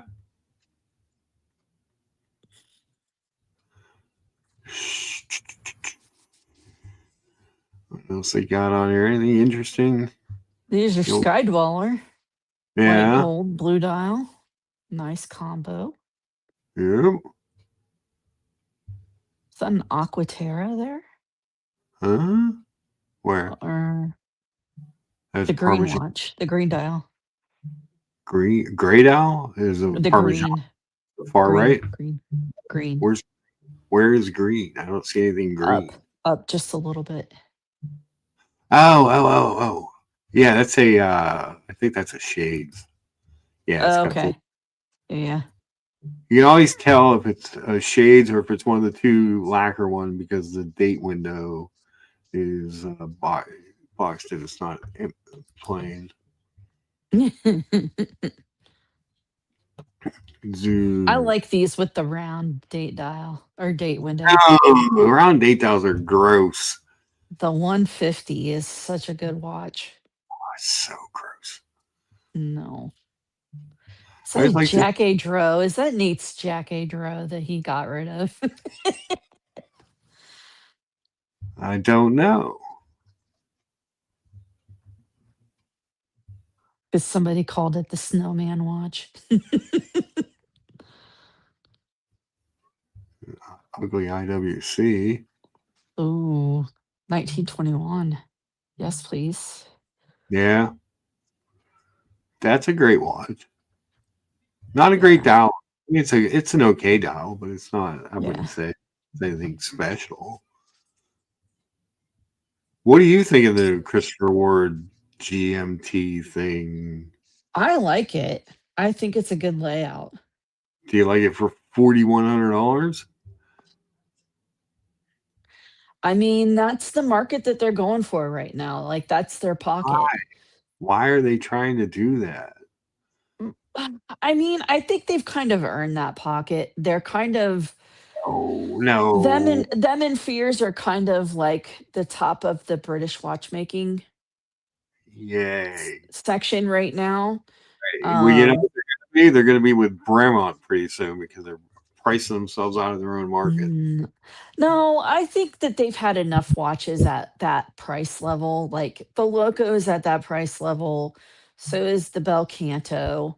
They're going more that direction. Like they're giving themselves the option to be more experimental with their pieces if they want to be in their price range. But they still offer, they still have the C12 and a bunch of different form factors. So I think that they're just kind of diversifying. It's think- kind of like Cartier, where they have one end and the extreme. You did end. not So just compare Christopher Ward to Cartier. I'm not saying their design is the same. I'm saying that they're trying to make their availability wider so that they can pull in more people. They've got stuff on multiple price points depending on what you want. So If you're think of looking it at kind of like their deep sea, it's a little bit more expensive than, the Submariner, but it's a step up. So this is their step up from the regular C12. It's and you know what you can do with GMT. No, do you know what you can really do with the deep sea? You can buy it for under retail on the secondary. Well, you might be able to get that one under retail once it's out for a little bit. I Yeah. mean, the crazy thing is they hold their value. Like I can't argue with them. Like they have let the secondary pretty much dictate what price they are. Like the Bel Canto, You know what's going to happen 10 years from now, Jen? nothing. That watch has been out forever. 10 And years it's from now. still pulling in retail. You know that and little that more. British company that used to make watches? What was their name again? Chris something? I don't know. No, they've been around for what, 30 years? Something like that. They've been around for a while. They've been around as long as freaking Richard Mille and freaking FB Journe. Yeah, again, the comparison is lost on me because Richard Mille and FP Journe are But why? Is that because of the name? Like, Yes. come on. Like, I don't see, that's the most absurd thing to me is like, Why do so you I why changed why do you this. buy an Omega or a Rolex instead of a San Martin? But the thing is Christopher Ward is very well made. Their watches are really well made. It's not like they're junk. They're okay. I don't know. I don't think this is a good move for them. Uh, I just think that they're trying to diversify price points. They've got yeah, stuff on multiple price I points. understand So, that. I understand that part. I just don't think it's a good move for mm, I mean, that's a fair argument. them. I just think they're, especially when economic times aren't great. Um, Right. but people have a lot of choices for their money, and you know, if you're looking at 4, 5, 6, 7 grand, you have a lot of choices. Mark, they can put Yeah. your ashes in the deep sea and throw it in the Allegheny River. Yes. Sounds like the great Baby Wipes toilet paper. Thankfully, Chris Ward pulled away from the dive watch trappings. Yes. Billy says, I think Jen is getting a job to work for Christopher Ward. No, I'm I'm not not. saying there's anything wrong with the watches that they do. It's just, why would you Right. have money for them when you have so many other better choices? But here's the thing, everybody said that about FP Journe a few years ago when they were at 30 grand. They're like, "Oh, that's ridiculous. There's no way. Yeah, Who's if you're going FP to compare Journe?" Chris Yeah, Ward, now what are they saying? yeah, Now what are they saying? you're going to compare FP Jordan to Christopher Ward, I'm going to end the live stream because people are going I mean, to. it's not high horology. They're not trying to go for high horology with that watch. It is a in-house movement. I don't know, is it a brand new movement that they designed for Yeah, the GMT? yes. But, Okay, and so again, that's why it's 4,100. my It's because point they is, developed an why, in-house movement for it why, so what? Why would you? Why did they need to do that? because they're trying to get away from being strapped down to the 1900 movements. Um, They should stay. because they have to order 10 grand or 10,000 of them every time that they order them. And then they have So, to modify them. It's like, if we're going to put that much time into it, we might as well just design our design our own own movement and movement. charge twice as much. No, I mean, the price is going to even out You know what eventually, happened to Oris? Do you know what happened to Oris? they're still around. Yeah, and you know what they're doing? We argue about their pricing, but you know what? They've been doing But that for you know what they're decades doing? and they still are You know what here. they're doing? They What? are building more Solita movement watches and getting further and further away from their expensive in-house movement that's double the price. I mean, I never saw the appeal of an in-house movement because I mean, everybody used Ebosh movements Right. forever, and it wasn't a big deal. And then all of a sudden somebody came around and made in-house like the premium No! factor. And so it's just like, I don't understand what the big deal is about having an in-house movement unless it's offering a new feature that isn't out there. Like you said, it just doesn't make financial sense because you have to pass that R&D on. I'm not saying it's right. I'm saying it makes sense because they've got to pass that cost on to the customer for the Yeah, R&D on that watch. true. Um, is it gonna kinda even out over time? Yeah, this watch is gonna take the hit.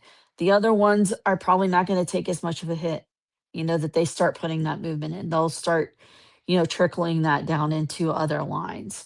And you'll be able to get that movement for a better price in a different watch. But yeah, it's tough. It's tough to figure out where to position yourself in pricing these days, because it's all over the place with tariffs and and everything that's going on. Like, I mean, you even have Patek that backpedaled. Like, they never do that. Never. And you got them to do that. So it's like, you Yeah, know that things are tough when that happens. yeah, and things are tough and coming out and being a bargain based watch brand and trying to move into basically like Longines territory is bad. It's a bad move. Those are really rich people buying FP Jordan. I don't think any really rich people are buying Christopher Ward. Yeah, it's a completely different thing. Just a quick PSA: everybody should check their carbon monoxide devices once a month. Yeah. Uh, I prefer SATA movements or Japanese movements. Anybody can fix it when you're buying a cheap watch. You don't want it to cost you $1,000 to fix $1,000 watch. As long as the watch looks good outside, the case is good, it fits my hand. I didn't care what kind of movements in it, as long as it keeps pretty good time. Yeah, exactly. But again, when you're doing cheap, you're known for cheap dive watches. Then you come out with the Belcanto. Yeah, the Belcanto is cool. Belcanto is probably worth the price for everything you're getting. These other ones Yeah. they come up with though are like, that. Where is it? I got out of it. But those other ones they came out with, like this I mean, the GMT. C12 is a solid watch. I think a lot of people like that. It comes in multiple different colorways. 12 was Great cool. watch. As long as it The looks good. Oh, okay. We did this No, go one. ahead. Lumiere. Oh yeah, the Lumiere's cool. Yeah, but those aren't super duper expensive either. No. Hold on. Where was? To use the tab.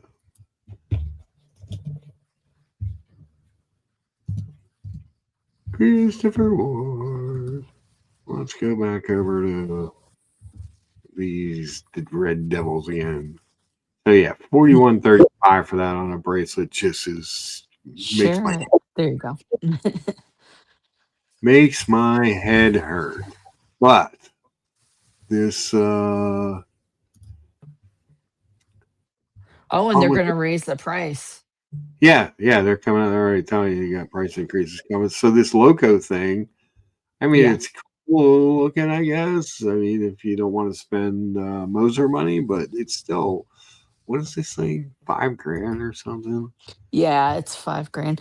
I mean, it's on the same level as the Belcanto. Like Nah, that. the Belcanto's a much cooler watch. I'm not saying it's not cooler. I'm saying as far as like innovation, like it's in that pocket of their watches. It's like these are our experimentals. They made this movement themselves. Yay. It took them a long time to do that. I think it's a cool watch. I would probably get it in either the black or the white. I love the colors, but for this watch, like I'm not going to wear this watch in orange. Liberty Spot I says like the it, but secret bark and jack on the watch, only visible by UV light or strip club strobes, is oh diabolical. my god. Howdy, Orco. If I'm going to the backyard to dig up a coffee can, it's not going to be for Christopher Ward. No, and I get that. I get that. I just That's think that we're so easy to dismiss. We are going to dismiss the prices of these watches. No, just watch companies that don't start with the name Rolex or Patek or What? Vacheron or AP. Like, I think every watch brand has the opportunity to be like those companies. Yeah, Everybody does. So we've got to give them the space to be able to move into those places. Like we we fight it just because like that's the thing to do, is to like shit on everything that isn't those four brands, you know. no, we're not So it's shitting like, on brand. I actually like Christopher Ward brand. I just think yeah, that they made a huge mistake. that's fair. I mean, you can argue that, yeah. I just I don't. This never ends well for anyone. And they always end up backtracking or going up. You know, Now the I thing mean, that Bremont's right next door. Didn't you learn anything? the thing is though, on this stuff, they've always 3x'd pricing on Yeah, but their now they're doing pieces. boutiques. What? Robert said that there's a boutique just outside of Dallas. I think they're in the Time and Tide boutique, and I think they're in somewhere else. Well, So they've been in Time and Tide. that's not the case anymore. They're actually so part of these price increases and stuff is not for that. It's a We don't uh, know that. They've always said oh, 3x. please, but they've said it was 3x based on their selling model of selling only online themselves. Getting to the point we get tired of the same names and want something new, and then we bitch about it. Yeah, I I'm a big fan. I had that. What if I can pull that thing up? If they have, 'cause I don't think they don't make it anymore. But it was a cool watch. A friend of mine bought it. He loves it. That was the C60. Your C63? No, it was the C60 hashtag tie. Oh, yeah, yeah, yeah. It's the fully loomed dial with the waves. Yeah.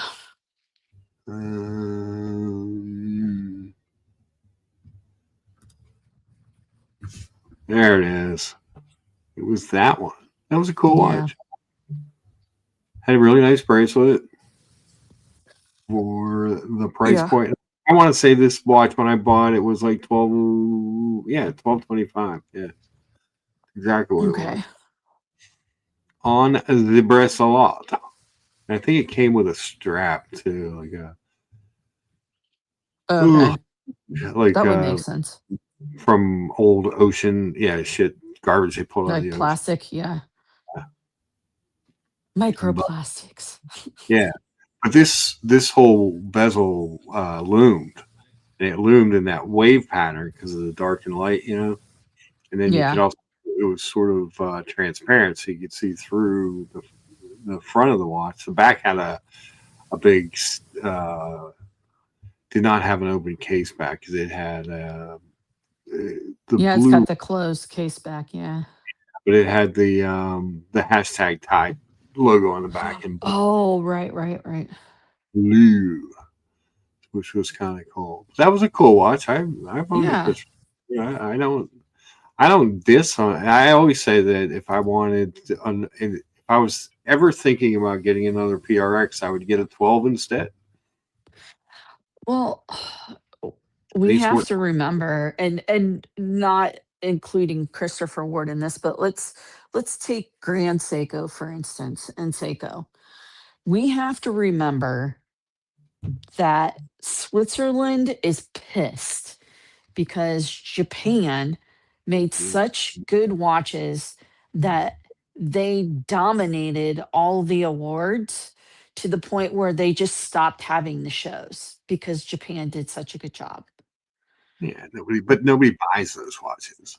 It's Because great. If you Switzerland keeps telling us that they're, in oh, their, try them for lack on of a and better phrase, their xenophobic nonsense. bracelets suck. Japanese or Asian watches aren't as good. No, it's not. It's nothing. It's the quality. I'm not saying you. I'm just Quality of the saying chasers, the quality of the in bracelet. general.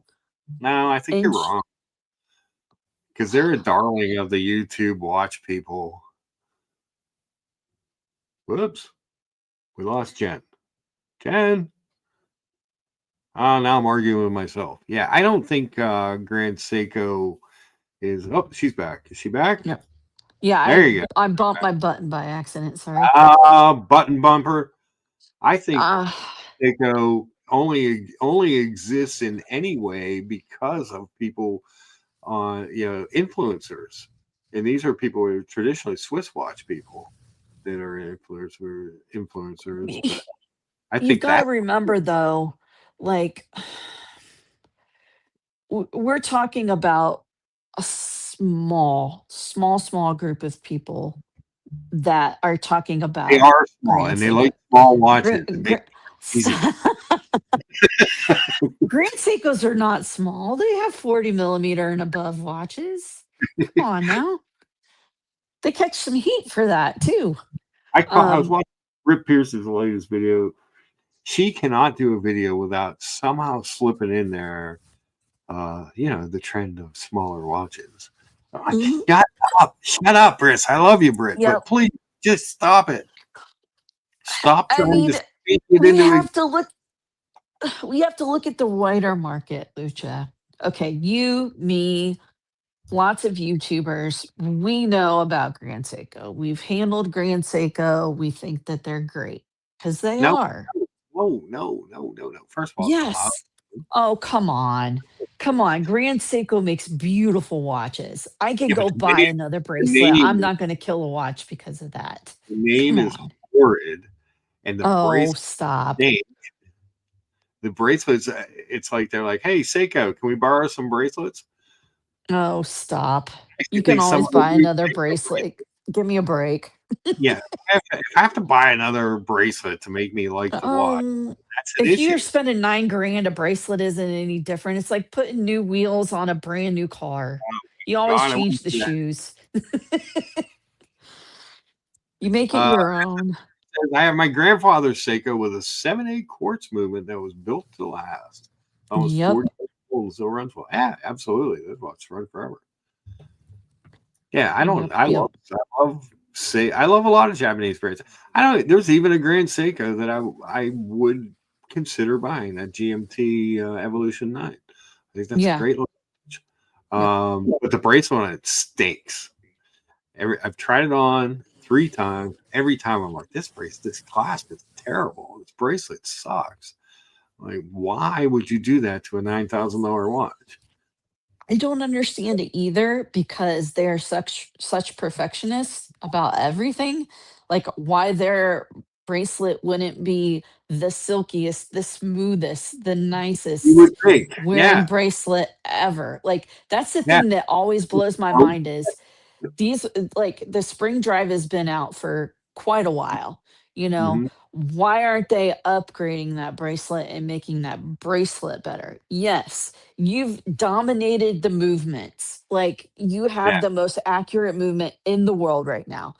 Thank you. Now give us a good bracelet. Like we yeah. want to see what Japanese people can do with a bracelet. Make I want a nice, everybody look class. stupid. I want to micro adjust. I want, Yeah, I mean, kill it. Just knock it out of the park. And I Show will us say something this. that we never thought could be possible, like you I did with the spring will say this. drive, you know? Handled a couple of Christopher Wards in my time, including the one that I own, and I liked the bracelets on all of them. The Okay. Christopher, Yeah. the Christopher Ward bracelet is a really nice bracelet. And I heard an interview with Mike France once where he said a couple of things they try and do is they want their bezel actions to be nice on their dive Yeah. watches. They want their bracelets to be nice, and they're comfortable and have Yeah. micro stuff in them. And I think they've done that. They've done a nice job with that. I've never understood. Billy says they need to start buying their bracelets from China like everybody else. Stop. But yeah, I just never understood why their bracelets were so horrid. Yeah, I don't understand it either with the impeccable quality that they have in their Right. pieces. I don't understand why it doesn't bleed over into the bracelet Yeah. design, you know? And I Because got we know they can do it. Like we know that they could do it if they put like if they even paid any attention to it, they would kill it. Like nobody would be able to touch them. That's just how they do it, those, you know? those specially made Chinese Omega bracelets are amazing. But that being said, to wrap up on Christopher Ward, I will own this watch that's on the screen at some point. I know Okay. someday I'm gonna buy one because I like that watch and I like Christopher. I don't dog on Christopher Ward because I don't like them. I don't want Right. them to become Bremont. Oh, no, and I agree. I don't think You know anybody what I wants mean? that for them. Because that's where Braemon went.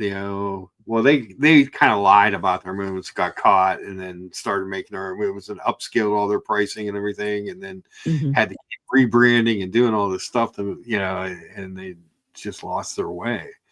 And I like Christopher Ward as a value proposition for a pretty nice watch. Yeah. Plus green Seacoast needs to stop push pins in the brake. Oh, Grand Seiko push. Yeah, they do. They don't do a lot of screws in their bracelets either. It's so Mm. weird. It's so weird to me. I'm so confused by the bracelet thing with them. It doesn't make any sense to me. I'd like to know the story behind that. Why they Yeah, haven't done that, because I know that everybody I've talked to about that has complained about Seiko's bracelets, yeah. you know? Mm, Especially for a $9,000 watch at retail. Like, yeah.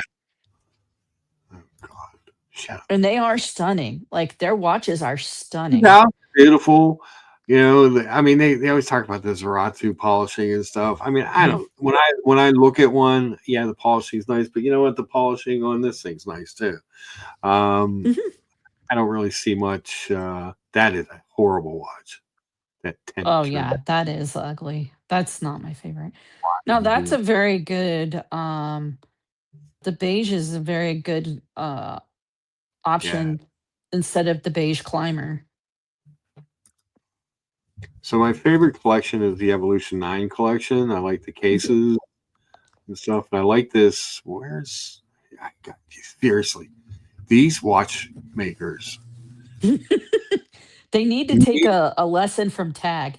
Tag's website is brilliant. Tag's I don't website know is who did great. it, but Yeah, it sets the time to the watch for where you're at. It's awesome. But and you can flip the watch around, like, you can look at it from yeah, it's just yeah.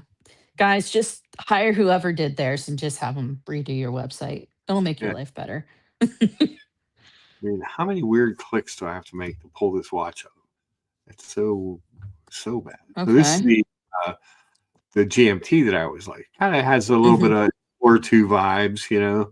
Uh, but the bracelet is not very nice for a $9,000 watch. Yeah, You know what I mean? that's the thing that I just It's cool. It's the spring drive. It's got a cool layout. It's got a cool dial. Um, I don't mind the power reserve on there. I like the GMT hand on this one. It's just a good looking watch. But maybe first, they just want people to wear their watches on their leather straps.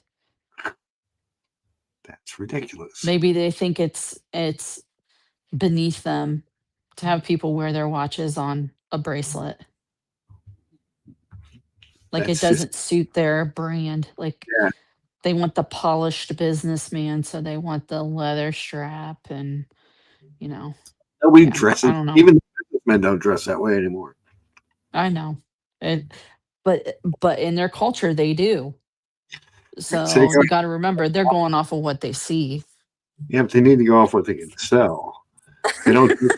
I'm not Like saying your car manufacturers don't make cars for Japan, really. I mean, they hey, look. I mean, I mean, there are they've some been they around don't, for over a but what 100 they years. do I'm is, pretty sure they know what they're doing better hey, than we do, what do you but think yeah, we can make these Americans buy?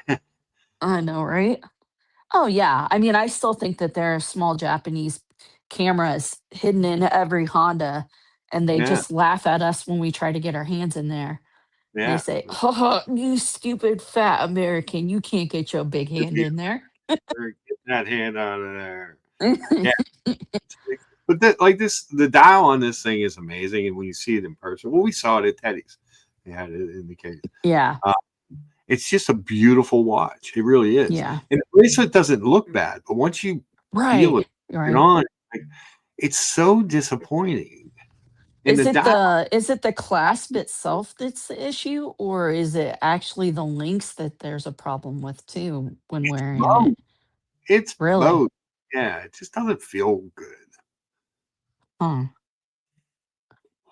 And Yeah, who because I wants mean, honestly, like $9? that should be one of the most important things that you think about. Because if somebody doesn't even like, if their brain connects your product with discomfort, they're not gonna wear your watch. They're just Yeah. gonna sell it, and it's like, you don't want that. You don't want the No, secondary they flooded with a bunch of watches that don't everybody sell. knows, oh, the bracelet's awful. It Here's doesn't the make any problem, sense to me. Jen, they don't sell them. They wear them and they put them in your face. I'll tell you how much better this is than your watch. And all you Look at need this to beautiful dial. Don't worry about the pain. don't Beauty worry is about pain. Oh, yeah. wait, that's what women have had to wear to deal with all of their lives. And beauty is pain. That's right. Yeah. Think of this as your um, high heeled shoes of the watch world for men. And you have these If it sport doesn't rip some hairs off your arm, it's not worth having. yeah. But like these GMTs, they're okay looking. And then again, the Mhm. bracelet, when I've tried them on.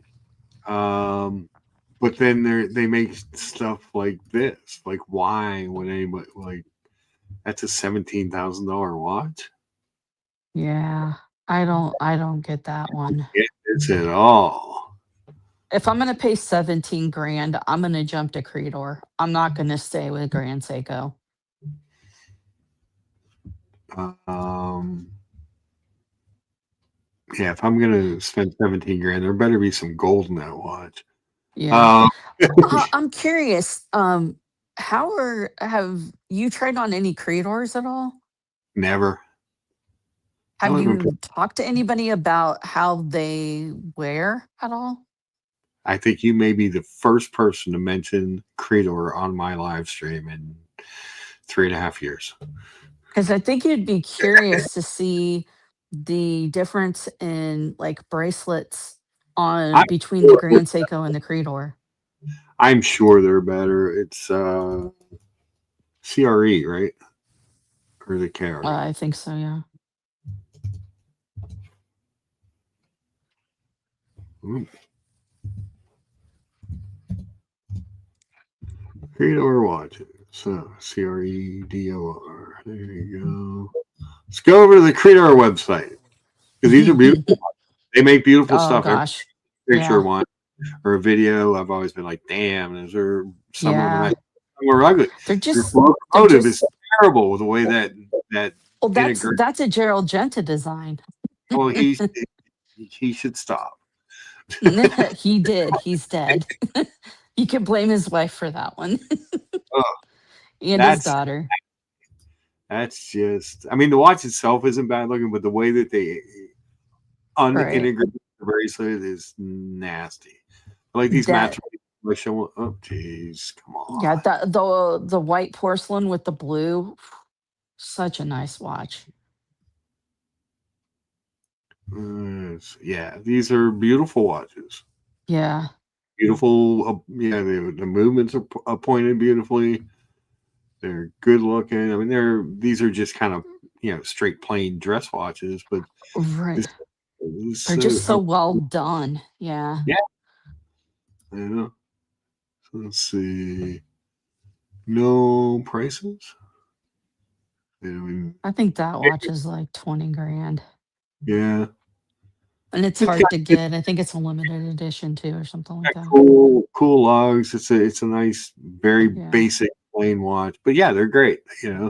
Where do they have? Let's see where their stores are at. I don't think they have any stores. Well, it's got a section that says search stores. Oh, Let's see. probably have to go to Japan to see them. Grand Seiko Flagship Boutique in New York is the only place in the U.S. Oh, okay. Did they have them? Okay. Yeah, because Teddy doesn't even have them. Yeah. But like these gold, all these websites stink, Jen. What is wrong? I always thought this was freaking great looking watch. Beautiful. That is a beautiful watch. Yeah. Won't let you make the pictures bigger either. Why? What is wrong with these people? I like the solid blue with the very little bit of white in the center. Yeah, It's similar to this one in the fact that it's that blue color, but the dial yeah. is more blue.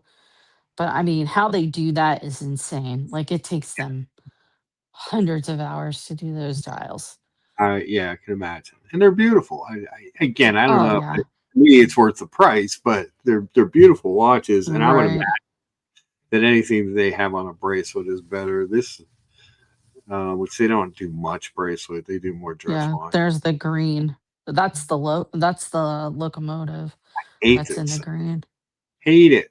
or in the I bracelet. hate the look of the watch. I I just mean, there's they no. stuck to the original design. I So get it. Throw some lugs on there. you know, I'm. What are you missing on your watch? Lugs. the Ah, lugs. it hardly seems like a watch then. Yeah, I know. I just carried it in my pocket. But we have an old Gerald Genta design and we stole the Royal Oak bracelet design. Well, this is no, this is he did the Royal Oak I bracelet know. design. All of this is him. I get Because I mean, you could say that this is very ingenue like in some respects. Like the bezel stop. concept is. I'm not saying it's the same. I'm saying they've got the screws on the bezel, that nice brushed bezel, but it's a different. It's Yeah. definitely different. It's Career octagonal. seems absent in the US market, says Esoteric, like Tudor from the 90s until 2010s. Yeah, Mm.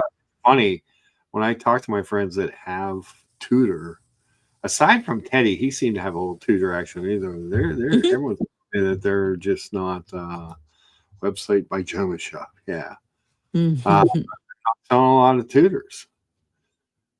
What does that clasp look like on this watch? I would imagine it's a butterfly. Let's see. Do they have a picture of it? Oh yeah. They really don't have a picture of it. Does it say? No, it is high intensity titanium though. Titanium. Well, yeah, I don't see anything Apparently, about. they don't want people to see the clasp. Well, maybe they got that one from Seiko as well. Yeah, I know, right? Can't imagine. Yeah. Why? Why? But yeah, that no lug weird integration of the bracelet is just, it's just weird to me. I don't. Class. He Yeah, said, I just I don't assume they're know. all classes unless they prove me wrong with a picture.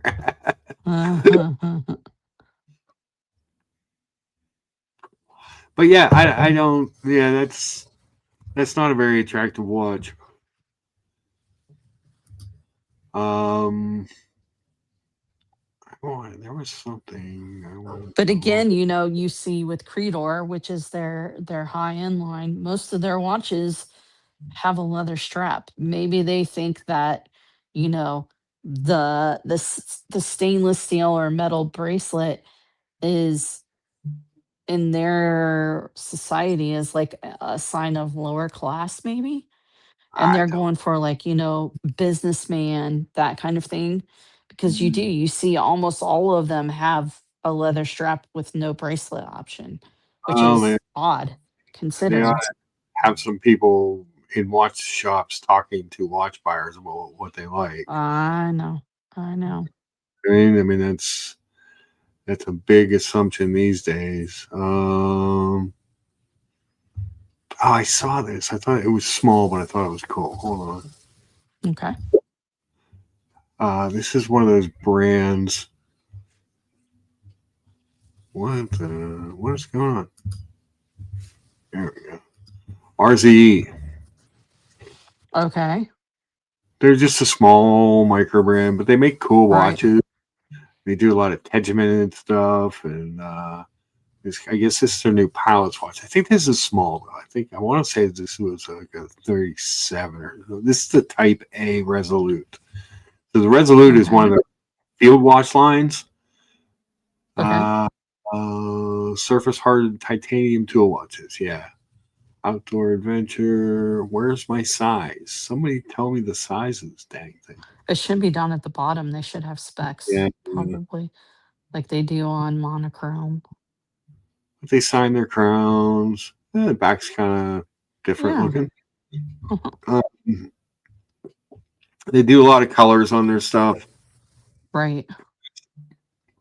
The Resolute line I always kind of liked. I was interested to see this. It's a long ass article, Jen. I know. It culminates without the size. $6.99 on a bracelet, $4.99 on a strap. Oh, Yeah, their watches aren't very expensive. They're kind of like Zealous a Jace. yeah. Sense. Yeah. We'll Formex, go that kind of thing. Yeah. Yeah. Yeah, we'll go look at their website here in a second. But Look at that loom shot. yeah. I want to say this thing is like 37 or something, or 36. It's small. It's a small watch. I just can't believe that in talking about it, we're not going to put the size of the watch on there. What's up with that? Uh-oh. Be careful, Jen. Uh-oh. Hi, George. It's the man himself. Konnichiwa. Mhm. Are you in Japan? I just came back. Oh, there you go. Arigato.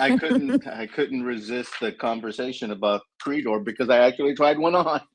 Well, there you go. Did you get drunk and buy one? I didn't have that much sake, Jen. Sorry. Oh, okay. Not enough sake to make you buy a Credo. it I don't know that they make enough sake for me to buy a Credo. It is No, actually no. really beautiful watch if you ever Yeah. tried one on. Yeah. Which one did you Okay, try I on? Well, I tried a couple of one. There was one with a bracelet that I tried on, which I thought was pretty nice. And when you do the conversion, I believe it was like $8,000 something. And then Okay. they had a Japanese limited edition one with it looked like a blue aventurine dial Okay. on a leather strap, and that was like $27,000 US. Yeah. Yeah. Or so, but quite nice. So we went. It was kind of a funny story. We went, and I'll be honest with you. There are so many watch companies. I ended up Oh, yeah. at Grubel Force. Oh, cool. really? That's wild. Tried on some really nice Japanese limited edition watches, and they were really, really nice watches. And overall, Japan.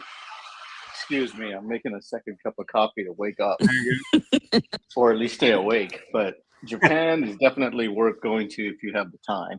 Yeah. It's a funny story. There was three of us: myself, the missus, and my son that went. And I did send Mark a text photo of IWC with a big old flagship right on Ginza in Ginza. So we went. There's three of us, and we had like 9 suitcases. Oh, God. Mr. G, Mostly. GV buying a GV. Yeah. Were you there for like 5 weeks? Try 8 days.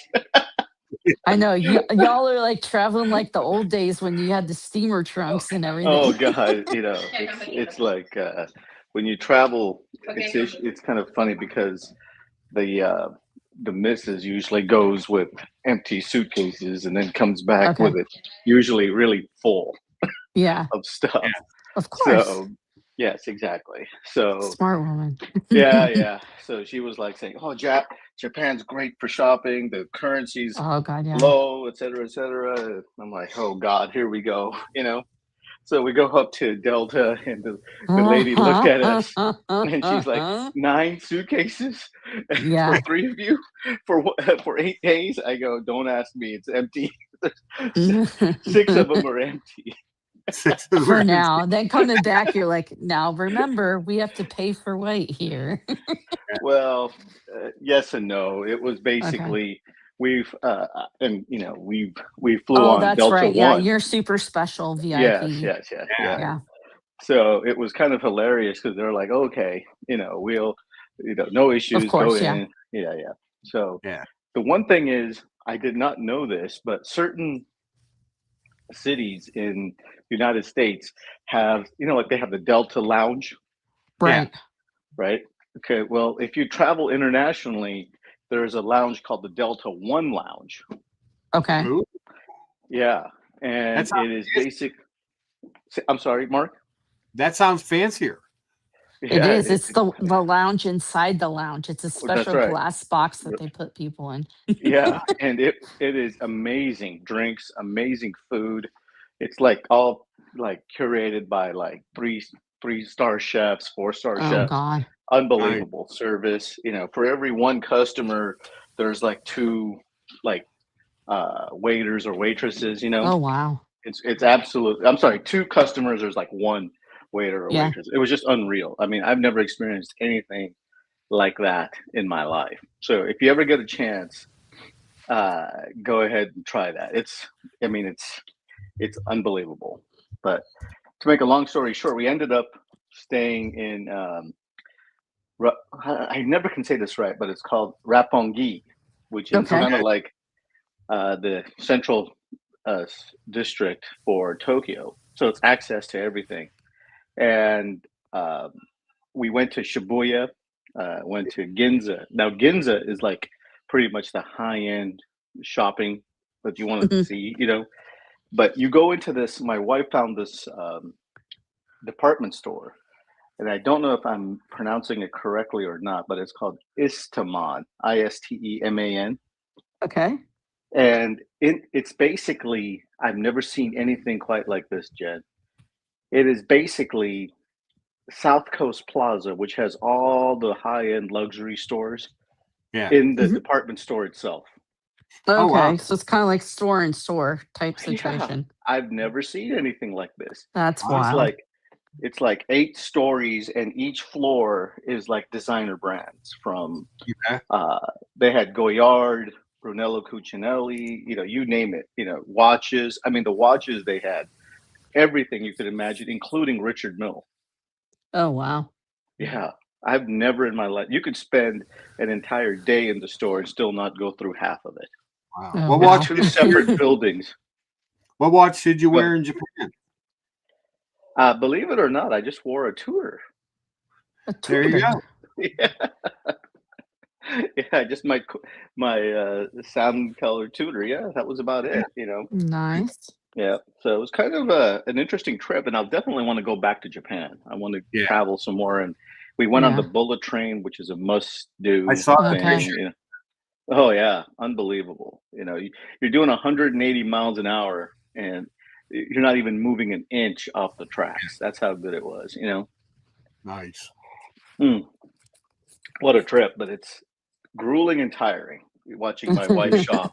Oh God. Liberty Spa says they would take empty suitcases so they could bring home cheese and prosciutto from There you go. Department. Well, unfortunately, I don't think you can bring cheese or prosciutto into the country. That's a And then very huge to fill out your customs forms. oh yeah, that was another interesting thing about coming through. They never even asked us what's in these 9 suitcases. I know, Wow. right? Lucky Oh, you. we came with this. All of it is just, stuff that we brought. Mhm. Yeah. Mhm. I The don't get Liberty it. Spot wants to know why you didn't stay at Marcelo's mother-in-law's place. Yeah. Oh God. Every time I think of Shibuya, I think of Marcelo because that's where his I think restaurant was. Okay. But yeah, Uh, Japan is something, that's for sure. Yeah. It's a shopper's paradise. yeah. Did Paradise. you do any vintage shopping at all? I did absolutely zero shopping Ah, for myself. At the free moments I had, my wife was running up the credit card bill. George's phone kept buzzing in his pocket. He's like, God Exactly. damn it. And it was so funny because the department store on the 6th floor, you get your taxes paid back to your credit card. Oh, okay. Okay. So the end of like the first day of shopping, I go up there with my wife, and the poor Japanese girl was like, look at all Oh the no. receipts. Oh She's like, jeez. oh my God, you buy this in one day? I go, not me, her. And she's Not like, me. she just started laughing. She's a professional. Mhm. She's a professional enabler. That's Oh right. god, it was unbelievable, and the people are very, very, very nice over there. Yeah. Oh yes. Oh, the Japanese whiskey. So went on a little tour of the Suntory whiskey factory. Ooh. How do you spell That's def Suntory? Suntori. We'll pull it up and take a look. Yeah.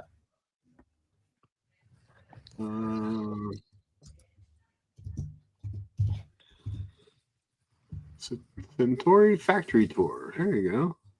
Hmm. Boom. Definitely a good tour. Okay. That was my highlight, right? Yeah. The House of Oh, Suntory. nice. The House of Suntory Whiskey Yes. Distillery. What did Very, you think? very impressive. I liked it so much I bought a bottle or two. Wow. And this time I didn't mind being a slightly buzzed when I bought stuff. 'Cause at least I could drink my sorrows away, you know? Oh my God. Hibeki. Yeah, there you go. Very impressive. Very impressive. Cool looking building. It is. It is. Suntory. It doesn't look like much when you enter it, and then when you go to the back rooms and stuff, it's very impressive how the Japanese do these things. Yeah. Very impressive. So they have Wow. multiple distilleries. Yep. Beautiful, beautiful gardens Wow. and everything. Well Yeah. curated.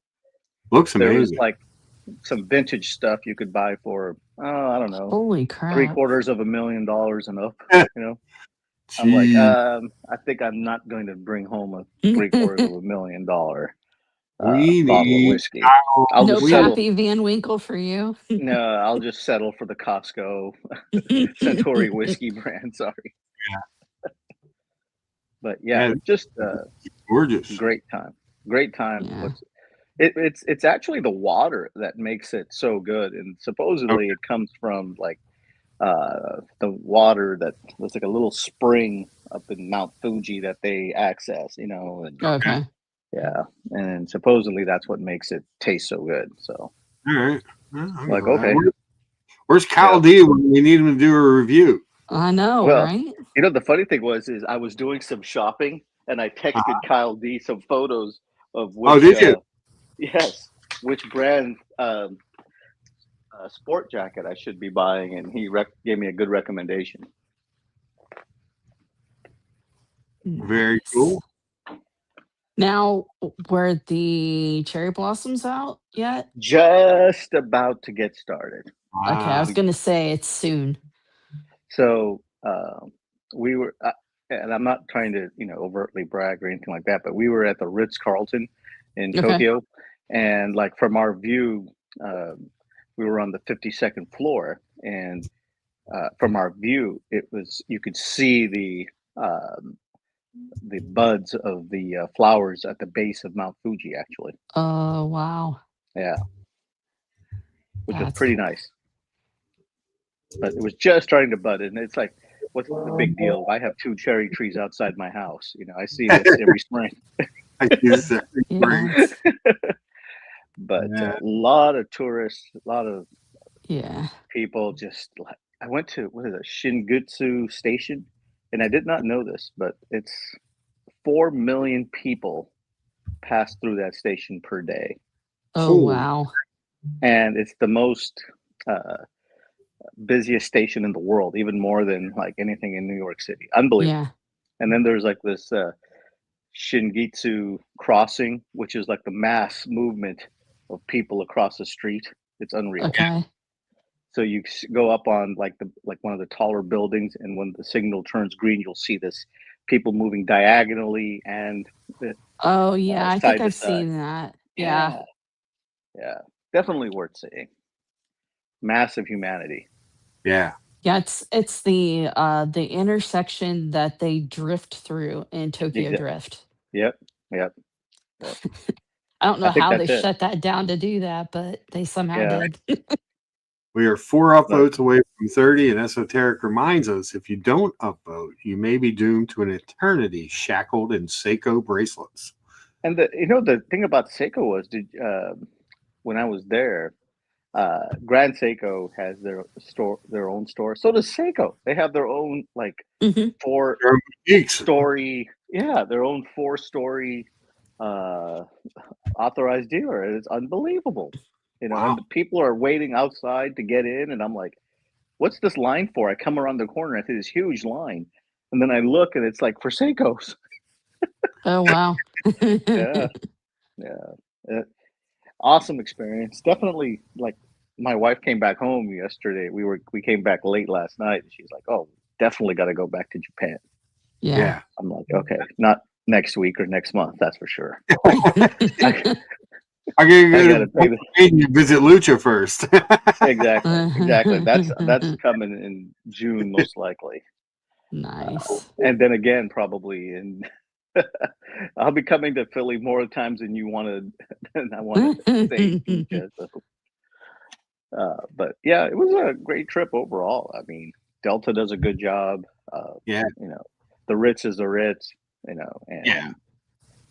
just I'm like such a sissy when I travel. I gotta have comfortable surroundings, a comfortable room. I'm just not you don't want to take me backpacking or hiking or camping, that's for sure. But yeah, overall great trip. Now what are we talking about now? Oh, we were talking about some RZE watches, and I found out that I think this watch might be bigger than I thought. Oh. Oh, they do make a Resolute 36. Maybe that's what I saw, and I got the. I Okay. also did see a Zinn authorized dealer there. Did you? Really? Yes.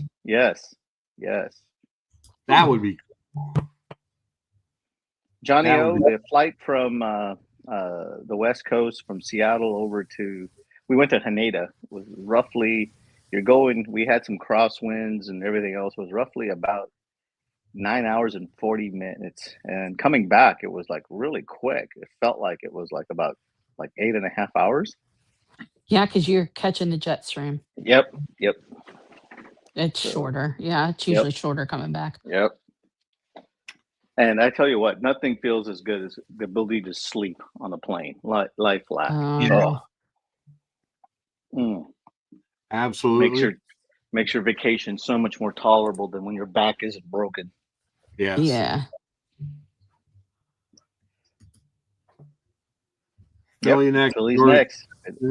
It's on my. It is definitely a 100% guarantee since my son's going to be going to school there. So very cool. Can't wait for Oh. that. We'll definitely make the trek across the Commonwealth for that.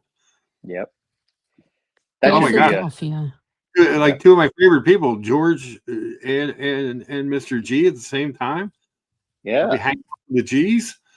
I know, right? Well, I think who else is there? Double D's out there, right? Yeah.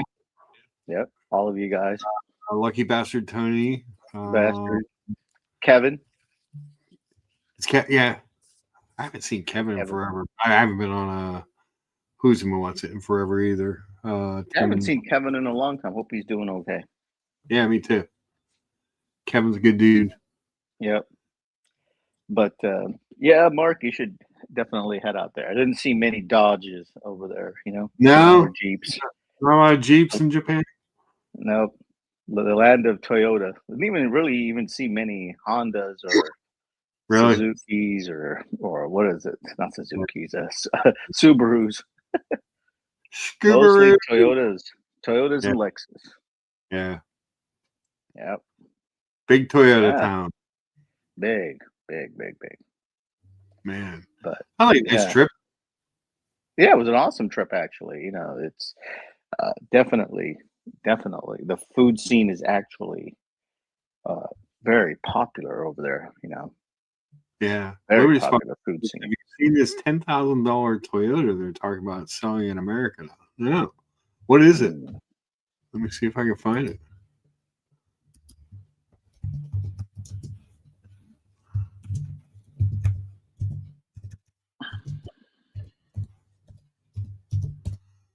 That would break the bank. $10,000 future pickup truck. Ooh. Let's see. Well, it's not very attractive. But if you were like a landscaper or something, you needed a cheap truck, that might be something to consider. Well, I remember when they used to have $10,000 Toyotas, don't you, Mark? Yeah. I can remember when I was in college and my parents came up in a new car, a new Chevy, and I was like, "Ah, it's really nice." And my mom was like in shock. Still, and they bought it like a week before they came up to visit. That it was it was over $10,000. Sure. My first car when I was in high school was my parents had a really used, bombed out Nissan Maxima station wagon. Ooh. It was back in those days. It was one of the first cars that would tell you, "Please turn off the lights." If you remember that, you know, That's and awesome. it was the world's safest car because once it got above 40, the steering wheel would start to shake. It made it impossible to drive. So you couldn't go like 50 miles an hour unless if you were felt like your whole entire body was like, Yeah. buzzing around the seat. Mr. G says, shout out to Toyota Mo. And then from that, I upgraded to a Toyota Celica. Ooh. Yeah. Celica was a nice car. Those were nice. Yeah. I had the Camaro was my first car. It was this car. Oh. Nice. I think you showed this. Yeah, it's really nice. Yeah. I must have showed it recently because I didn't even have to go look for it. It was just up. Yeah. So.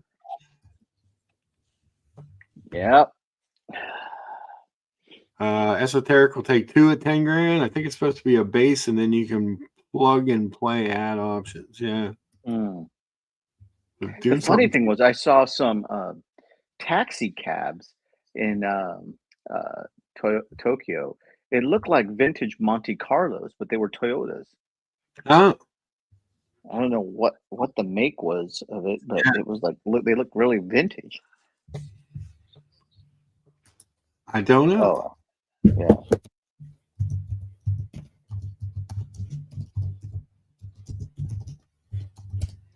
It looked really funky. I thought these were like vintage Monte Carlos. They kind of look like a Monte Carlo, type. And I was like wondering what the hell is it, I'm not sure. I see a lot of these ones. Pull up that one that looks kind of orange. Mark. Over here? Yeah, pull that up. No, not like that, but pretty close to that. Okay. Like straight out of the 70s. You know what I'm saying? Yeah. That does look straight out of the 70s. Yeah, it looked like that. It looked out of place, Yeah. Try that yellow one just below it. I think that's probably more. Yellow one? Yeah, the one right below that stock photo that you're showing. The small. Try that one. Yeah, let me see that one. Yeah, it kind of look like that.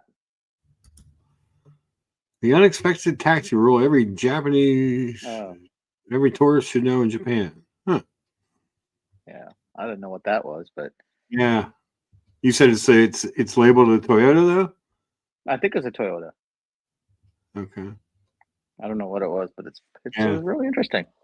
Yeah. Anyways, a lot of watches everywhere. Yeah. High-end luxury shopping everywhere. Restaurants everywhere. You name it. It's it would have been a dream to go and visit all those if I wasn't bogged down with the wife and kid. Johnny O. Yeah, exactly. Yeah. Johnny O wants to know if it had the Landau roof like the old Monte Carlos. No. That would be badass. It'll be it. Yeah, it was interesting times. And the thing about Japan is one of our trains was like a minute late. and uh, the driver came out and apologized Oh, wow. to everyone.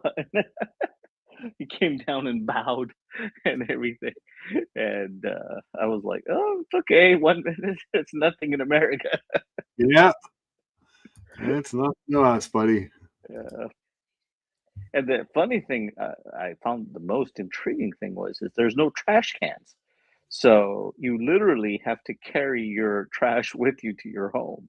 And if you eat outside of, if you buy like ice cream or whatever, you have to eat it right by the store because it's not considered etiquette to walk and eat in Japan. And Ah, when you're done, you have to give them back like the paper to throw, the trash.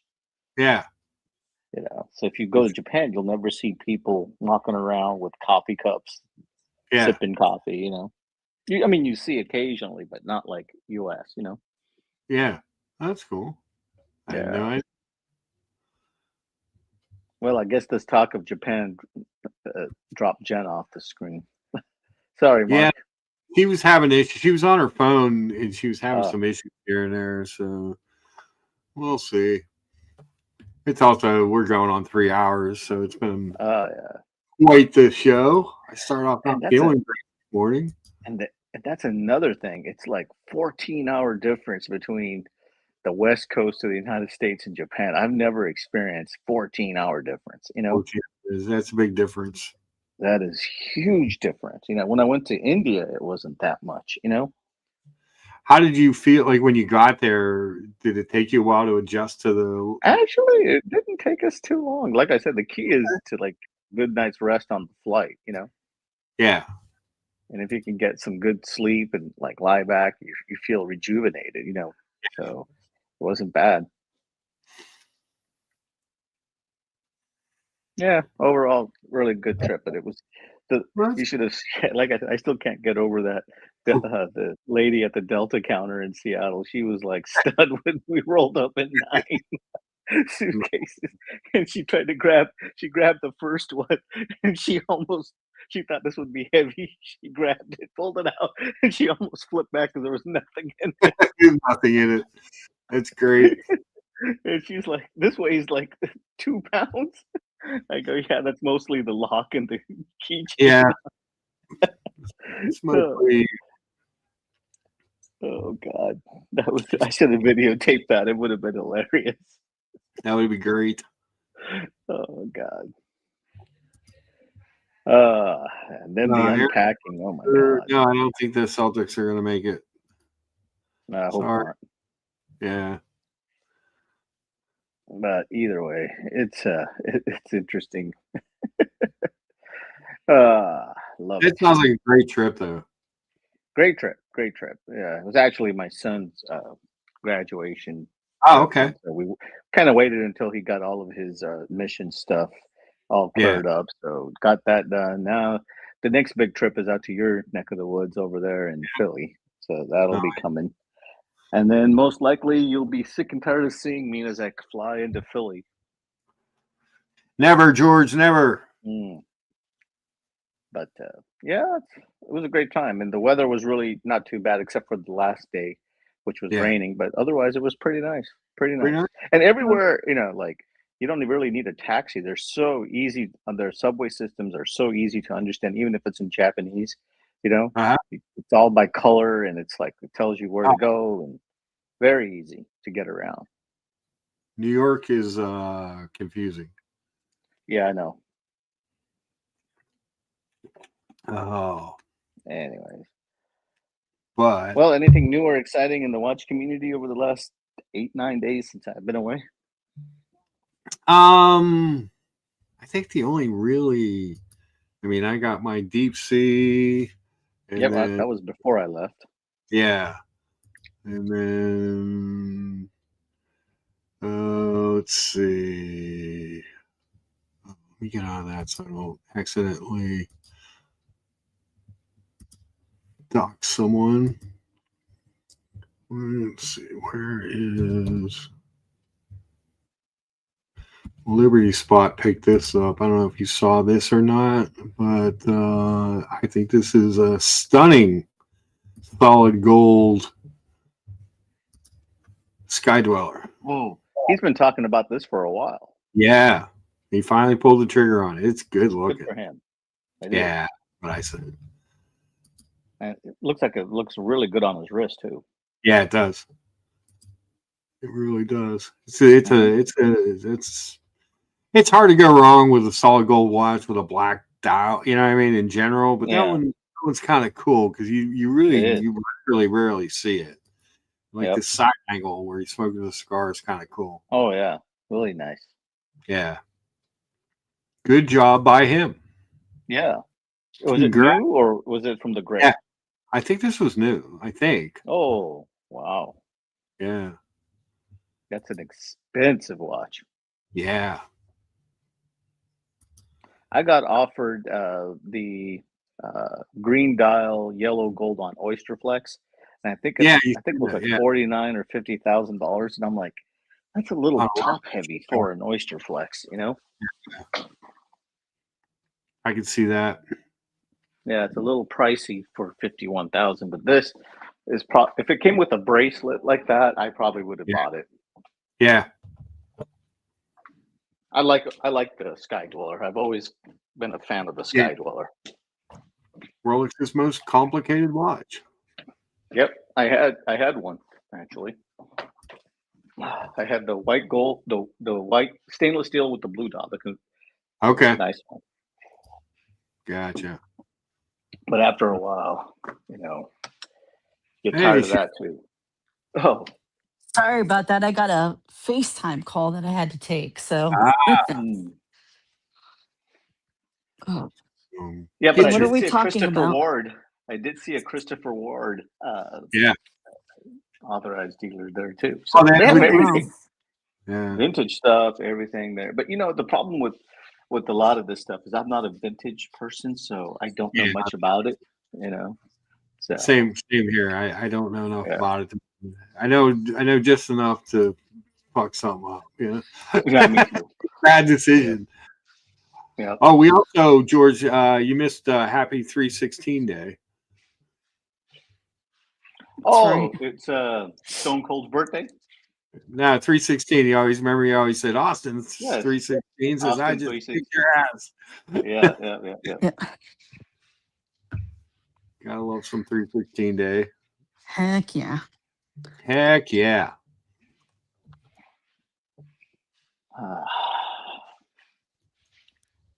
Yeah, you're missing out on the vintage shopping, George, in I know. Japan. Yeah. Because Fire Kids is one place that I would go to check out. It's pretty cool. My son kept going to this. Yeah. Mark, stop it. Yeah, I saw it right. Every time I exited the stations, I saw IWC flashing before my eyes. BJB. What is the name of this brand of shoes? Oh, Onitsuka Tiger. I've never even heard of this brand. Oh, yeah.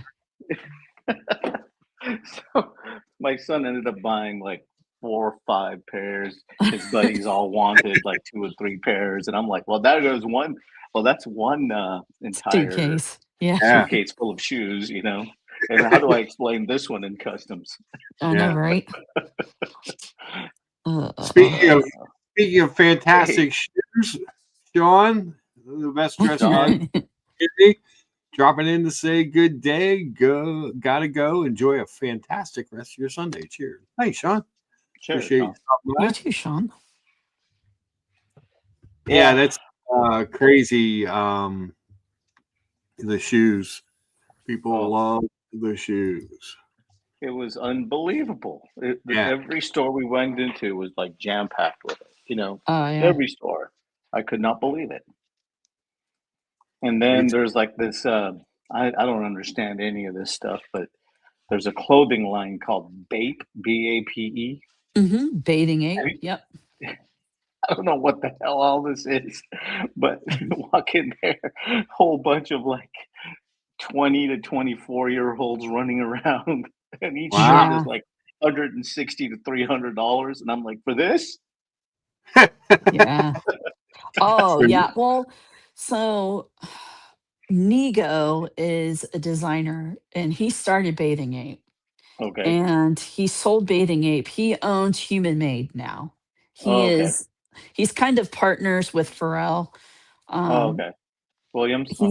he's like Pharrell's mentor, Oh, basically. wow. So yeah. There you go. That explains the cost. Yeah. I was stunned, just Yeah. completely stunned. And my American Express card never been this much bruised and battered before in its poor life. It kept trying to run out of your wallet. Yeah.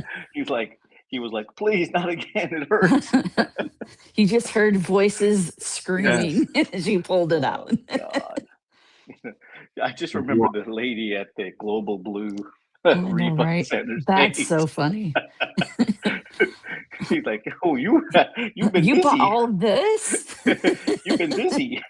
Yeah. I go, "No, she's been busy. That's I great. bought the chewing gum."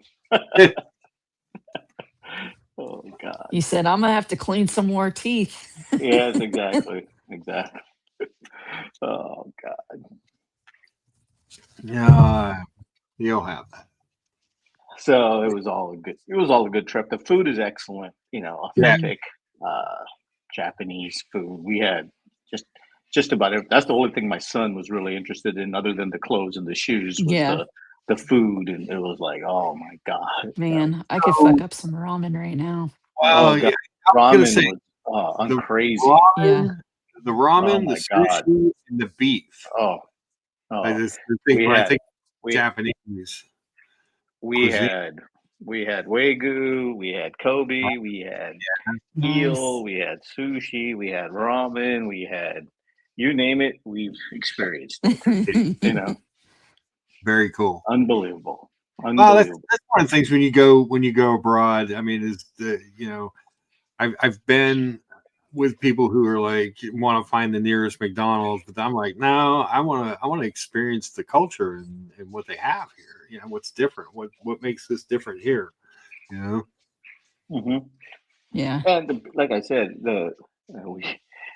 we walked in, and my son and I were like, well, give us whatever the locals eat, Oh, right? yeah.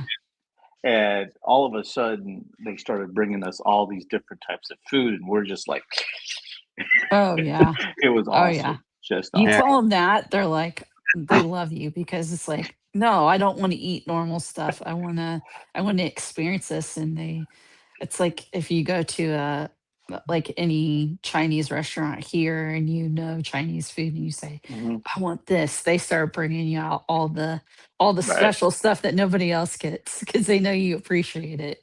Yeah, exactly, exactly. And the interesting thing about the restaurants there is you could go to just about any of those restaurants, and it's all really good food. Oh Oh yeah. yeah. All of them are really good, very clean. The Yeah. Japanese are very clean people. Very clean, very tidy. Yes.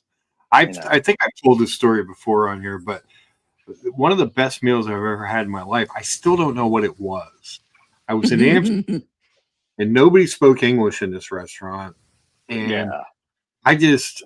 my fiance at the time, ex-wife, she was a German teacher, so she could pick out a couple words. And she ordered something that she said, I think this is vegetarian. And I'm like, and I ordered something. It just had all these words, and I'm like, I have no idea what any of these words are, but it's a lot of words. It must be good. So I ordered this dish, and basically what it was they brought me a plate, and then they brought this big long thing of a big thing where they lit all these Sterno cans, and put a grate over it, and they brought these tins full of meat and vegetables and different sauces. I have no idea what it is, but it was delicious. It was So it's so kind of good. like fondue, but a little different. Yeah. Oh yeah, we aren't dipping anything. You know what I mean? There was no. Okay. They were just in whatever their sauces in the individual tins, Oh, and okay. you take a little bit out, put it on your plate, and Yeah, there was great bread with it, and it was amazing. I still don't know what it's called, or because I don't, you know. But it was so good, and I was just like, damn, that was maybe the best meal I've ever eaten. I have no idea what it was. It was Yeah. It, like I said, Japan was very, very interesting. Yeah. It's totally different culture and everything. I've never. This is like I've been to Tokyo, but never like for a sustained time. So this is my Right. first time doing it, and it's definitely worth the trip. Yeah. Sounds like it. Hmm. Good times. Good times. Now the credit card bill comes due, so oh well. Get that thing paid down because Mr. G and I are counting on you to buy dinner in Philly. Oh yes, I'm looking forward to that. I'm actually really looking forward to that. You'll get to meet Mrs. G. Yes, absolutely. Both Mrs. G, this Mr. For Mr. G, and for I call myself Little G. Little G, yeah. Mr. G's, Mrs. G's, Little G's. All right. If your son's around, we'll call him Young G. We'll call him G Money. Mini G Money. G. Oh yeah. Micro G. Okay. Yes, exactly. Anyways, When I first got going into to. oh, go ahead. Go ahead, Mark. I was gonna say when I first got in the car business, they used to when you sell car, they would Mr. G says it's on him, don't worry about it. They would write your name on the glass when you sold a car, and they would put nicknames up there for you. And my boss, he said that I made really easy car deals, not a lot, and he would put easy and a dollar sign. He called me Easy Money.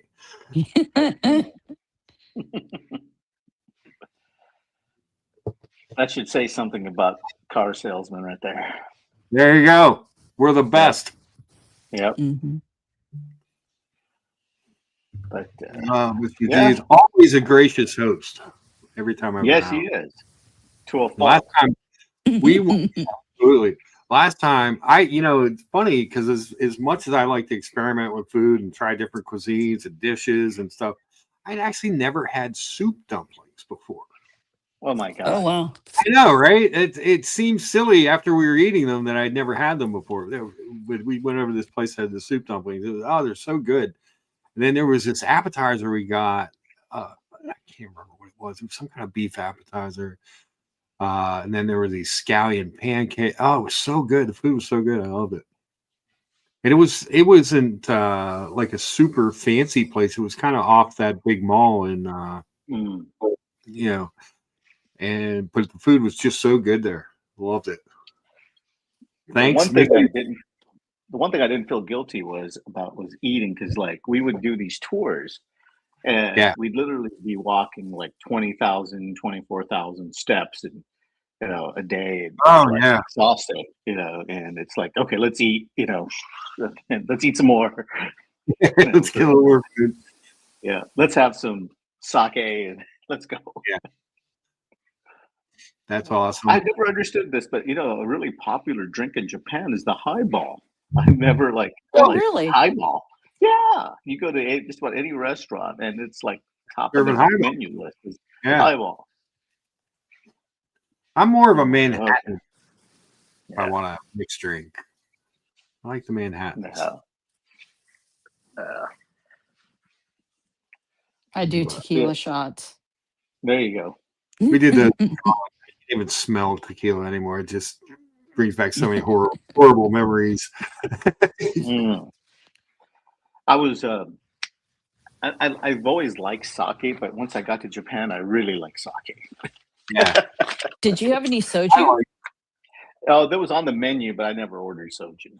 Oh, soju's fantastic. Oh, I had a ramen bar that I would go to in New York City, and they had a soju bar in it. And I would, middle of winter, you sit down to a nice steaming bowl of ramen and a soju drink. Oh my God, it's so good. Oh yeah, absolutely.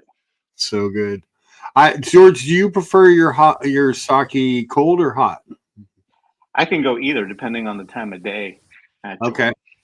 Yeah. Usually at night, I like to have the hot sake. Usually during the afternoons, believe it or not, I like to have it nice and cold. Yeah. So my ex-wife and I, we would go to this little sushi place in the shady side section of town, and it was when it was cold, we would Mhm. get the hot sake because I don't know that Right. anything ever warmed me up as much or as Oh fast yeah. as Oh, a yeah. shot of hot sake. Yep. Yep. But I tell, like Jen was saying, nothing like a bowl of ramen with Yeah. on a cold day or traveling just hits the spot. Yeah. Absolutely hits the spot. Once a week, I get soup from a place called Fuss Saigon, which is near the dealership, and it's a little mom and pop store, Mhm. and they do some ramens as well, and it's just anything you get there is delicious, but sometimes it's just so good. It's just the noodle soups are just Yeah. so good. Can't go wrong. Nope. Now it's really hard to. But what else is going on? Have you been to Japan, Mark, Jen? I have not. No. Mm-mm. Okay. Okay. I've been to I think- Thailand and I've been to Korea, but I've not Okay. been to Japan. I think Jen, especially since you're into like vintage stuff and all Oh the yeah. watches and stuff, you'd absolutely kill it over there. Yeah, I want to go to Jack Road and I want to go to Fire Kids, and Mhm. I've got some places staked out when I do go. For Mhm. sure. Here you go, Aaron. There's your SpongeBob watch. Happy birthday. Yeah. Now it's back to work and I got so much paperwork to get caught up on in a week. Yeah. Don't you This, have somebody that takes care of that for you? I wish. Wouldn't it be nice? If I did have somebody, I'd be still on vacation. You said, how do you think I pay for all that stuff my wife bought? I can't afford Mm. somebody to do my paperwork. Yeah. Exactly. Unfortunately, a lot of them require signatures. So Oh, yeah, that's fair. Auto pen. Come on, man. exactly. When I was the general sales manager at this one dealership, the owner spent his time at his other dealership for the most part. So he made me a check signer for the dealership. That was terrible. Oh, Mhm. no. No idea how many checks you have to sign. And back then, you had to do every deal that you did. You had to send in the taxes and plate stuff with your Okay, yeah. MV form, and they all were separate checks. I think they even combined. It's just Yeah, just a that's a pain. tedious thing because either the way it worked was if he was at the dealership, he could just sign them because he could just be the lone signature on the check. If not, it had to be me and the office manager. So she would go bring down this giant pot. Yeah, it was like a foot and a half feet worth of paperwork, and then you would have to go through it all because he was the kind of guy who might try and trick you to see if you would just sign something arbitrarily without looking at it. So you also have to look. That's bullshit. Everybody's too busy for that fucking bullshit. Yeah. This isn't school. This is work. Get out of Yeah. here with that. God. I was like, this is crazy. But it's all good. It's all good. What else I is would going probably on? try to trick him. I'd probably try to trick him back. I would go through, make sure that I had everything signed. Then I would take one out and slip in my own and see if he Yeah. caught it. Yeah. Just to be ornery. I'd be like, hey, Yeah. that works both ways. Then I come home and I'm looking at like gas prices and I'm seeing Oh, like God, yeah. $5. I'm like, whoa. When I left, it was like $4. And I'm like, in a week, it jumped $1. Yeah. Well, you're lucky my you didn't have God. to pay for gas over in Japan because it's worse over Oh, there. it's crazy over there. It's like 160 a barrel right now or something like that. Pretty close to it. Crazy over there. It's insane. Yeah.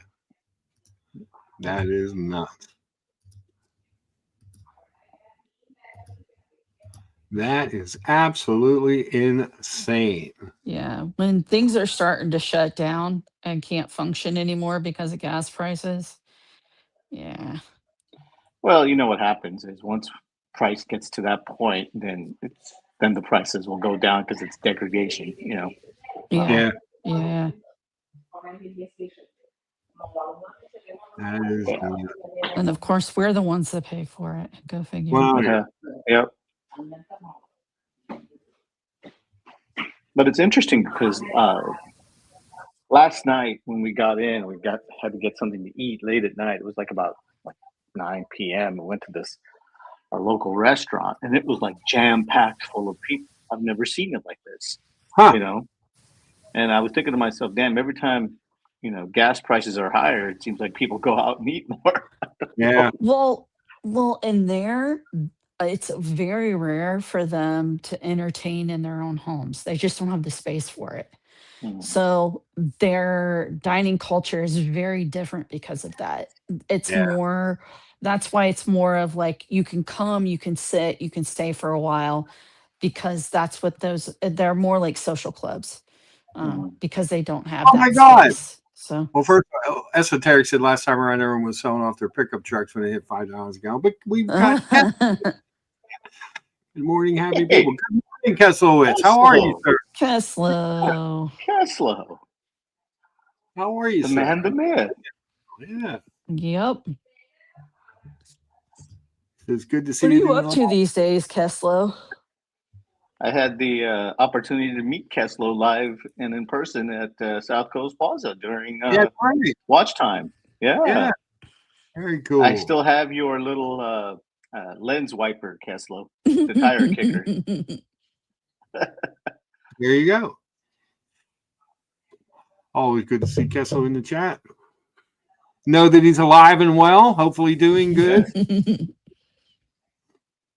Selling Wow. people stuff they can't afford, I'm assuming. Well, You know how it goes, Mark. yeah, I do. Expensive Jeeps. Yeah. It's amazing to me when I see some of these payments. Because I've been doing this for 32 years. Hmm. Maybe longer than that now. But anyway, yeah, and I see these, $1,000, $1,100, $1,200 a month payments. I'm just like, Jesus. I know. It's Yeah. crazy. What are you Well, selling? Ferraris? they act like that's supposed to be normal, and it's like, what the hell, man? That's a fucking mortgage just to drive a car around. I know. Crazy. Like a Grand Wagoneer, those payments are Yeah, up. Those cars are up around 100 grand though, yeah, yeah. It's Nuts. insane. Who knew?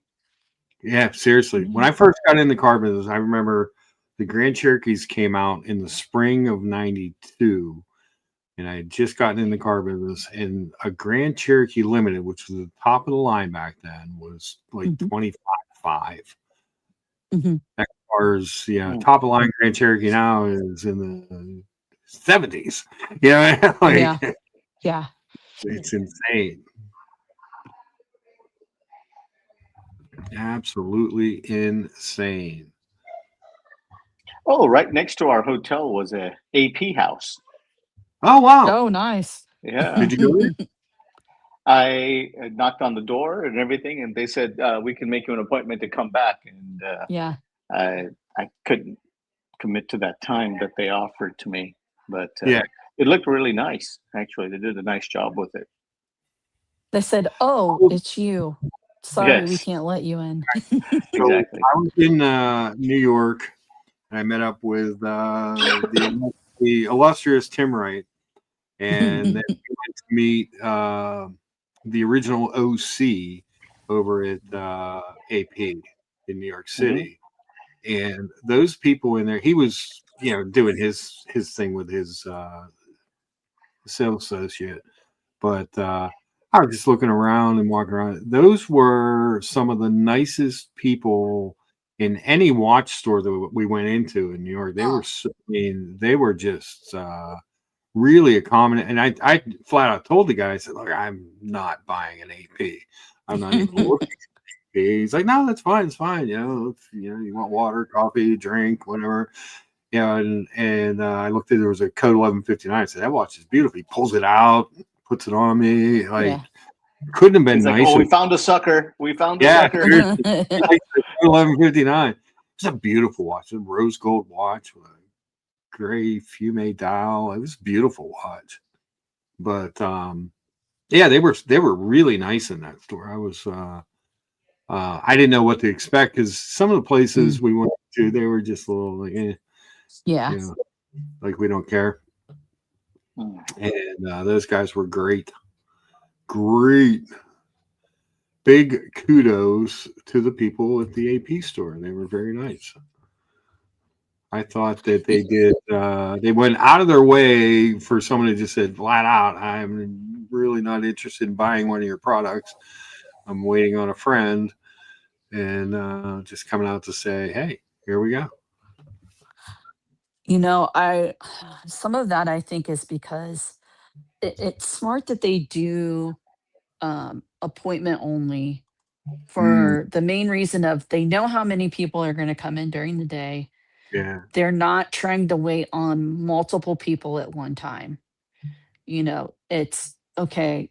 You come in, we spend time with you, we pay attention, we give you the service that we want to give you, yeah, as opposed to like a Rolex where it's, they may be dealing with two or three people at one time.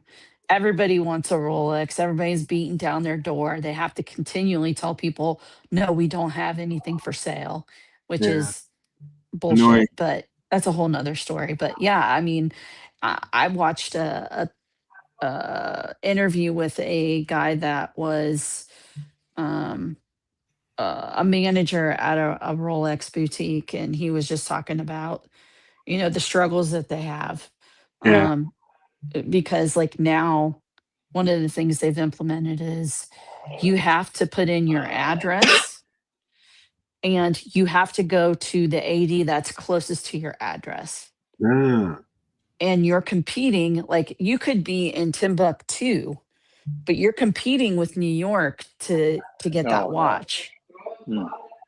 because they all just put in their order and then Rolex says we're shipping this many to yeah, America, and most of their stock goes to LA, New York, Chicago, the larger cities, because that's where they get the most sales. So, they tend to do that. So it's like it's tough. It's tough for, ADs and stuff in those smaller cities to try to even move product because it's unless it's a, a day date or an OP or something like that, it's gonna be hella hard to get it.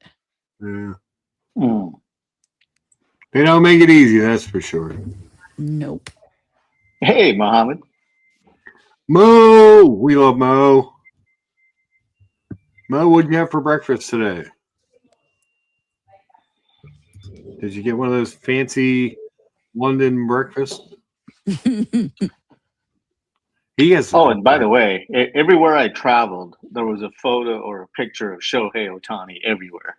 everywhere, I would imagine. Yeah, he was advertising teas Yeah, and fine linen Of course. and you name it, his name was on it. yeah, I can believe that. He's probably making a killing over there in terms of advertising. Mo just had the croissant this morning. Just the croissant, Just no big uh, deal. the stuff he gets is amazing.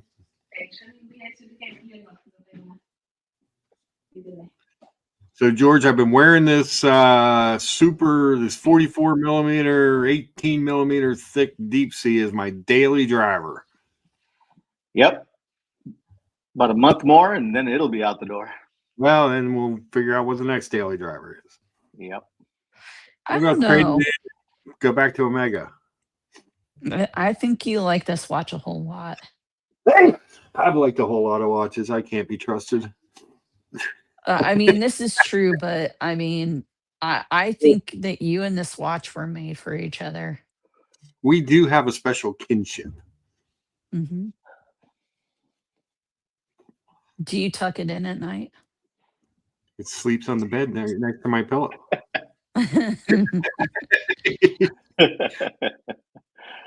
Dan, how are you today? Good to see you, sir. Dan, another one with an amazing collection of watches. yeah, love- Howdy, morning. Tan. Yeah, I ended up getting a a little bit, Grubel- George. Oh, go ahead. like I went to the Grubel Forsey because it was right Yeah. next to right next to a store where my wife was shopping. It's Ah. just Nicest Grubel people. now. It's just Yeah. Grubel now. Forsey Well, left. Might Oh, be, yeah. but it's still on I the think they're still on calling. the I door. heard It that. says Grubel Forsey. Yeah. I saw So- an interview with the CEO, and he said they're keeping the name Grubel Forsey because Forsey was a big part of their history. Nicest people What in there. happened in that situation? He didn't really get into it. He just said they're kind of keeping the name. But what did you like at Grubel Forsey, George? They wouldn't allow me to take any photos of the watches. Oh, Yeah. I hate that. So That's- yeah. So, but they gave me really nice Japanese tea and All right. cookies and everything else, and they Yeah. gave me a nice little booklet from them. But what it was their sports edition version. Actually, it was pretty nice. I thought, but it was also Ooh, $250,000. Wow. of course. Yeah, I think I it was don't the even- Balancier. The convex with the globe on it, or just the balance? No, just a simple Balancier. Pretty nice. I And don't it know was if they like their Japanese, the Japanese edition. The Yeah. the simple balancier. Yeah, it's simple. It's simple little watch. Yeah, the simple. This That's little what thing. they said. That's what they Yeah. said. Simple. I'm like, When you're $250,000 isn't simple. Exactly. Yeah. Your watches are beautiful, though. I mean, Yeah. This is George's beater. What are you talking about? Are you out of your mind? I gotta tell you, George, your DB28, I think, is better looking than this. I don't know. Mark. This is a nice watch. Don't get me wrong. You This is gotta very. try- I tried on this Grubel Forsey, and it was pretty damn nice, actually. Yeah. Beautiful watch. They're Pretty beautiful damn watches. good. Pretty are damn beautiful. nice watch. That but DB28. $250,000. Damn. Yep, That's crazy. Is that a perpetual calendar? I believe it was. Yeah. Yeah, because at the bottom it's got the 4 segment. Hmm. Huh. Oh, and on the back they've got Back- stuff. back here. Yeah. Yeah. Yeah. Oh, look at that. Yep. That's just beautiful. It's good looking. I mean, it is. It's beautiful. Can't really beat it. No, it's No. you just do such a nice job. Those look good. But like I said, inside this store, they had RM. So I walk in, Mm. and Oh, yeah. they had the 6701 with diamond set for sale. The Oh, RM60. That was Jesus. pretty interesting. That was the only one that they had for sale, but they were very nice, very friendly, and very talkative. Yeah. Very interesting. They also had Longa, they had Glashütte, they had Chapac, they had Resonance in there, they had Grand Seiko, obviously, Tudor, Panerai, Cartier. Breguet was in there. They had Mhm. just about every single brand you could think of. Did you get to see that new crazy Resonance that they came out Mm, with? The black no, dial I- with the Arushi? Nope, I And, haven't seen that. I didn't see that there, and I didn't see it. Yeah.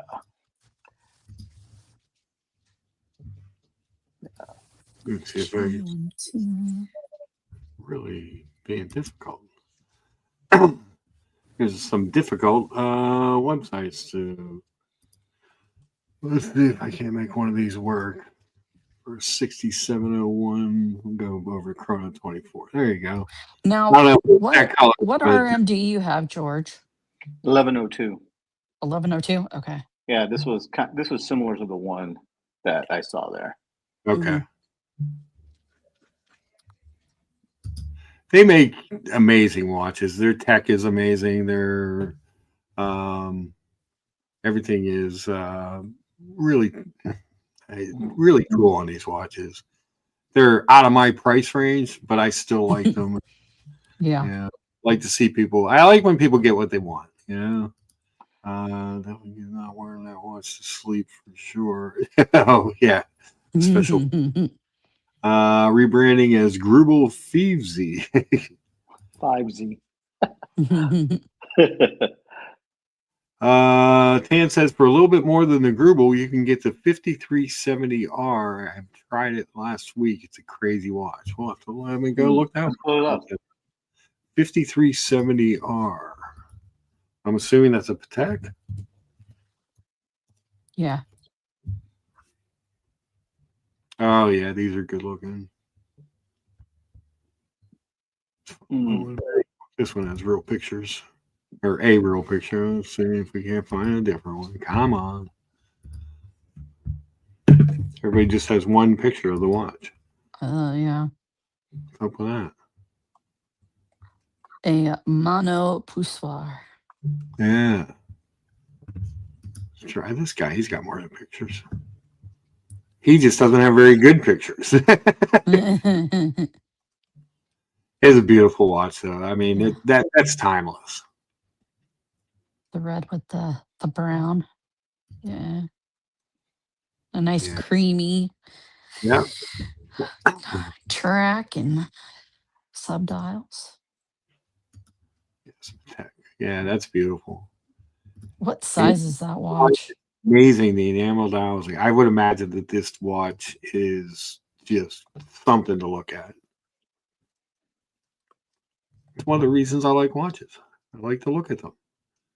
I just say, so yeah, if a dial's done right, it's done right, and it's just absolutely, yeah, bicolor enamel. Yeah, that's just crazy.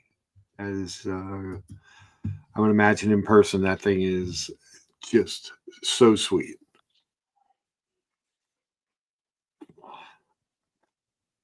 That is. Well, we are 3.5 hours in, George. Well, I'm just about ready to go to bed. So yeah, there you go. yeah. Trying to shift your is- sleep pattern, huh? Yep. It is now 2:33 p. What is it? 2:33 something. I know it's 2:33. It's 2:33 here in Pittsburgh p.m. Yeah. or 1:33. I'm thinking Japan.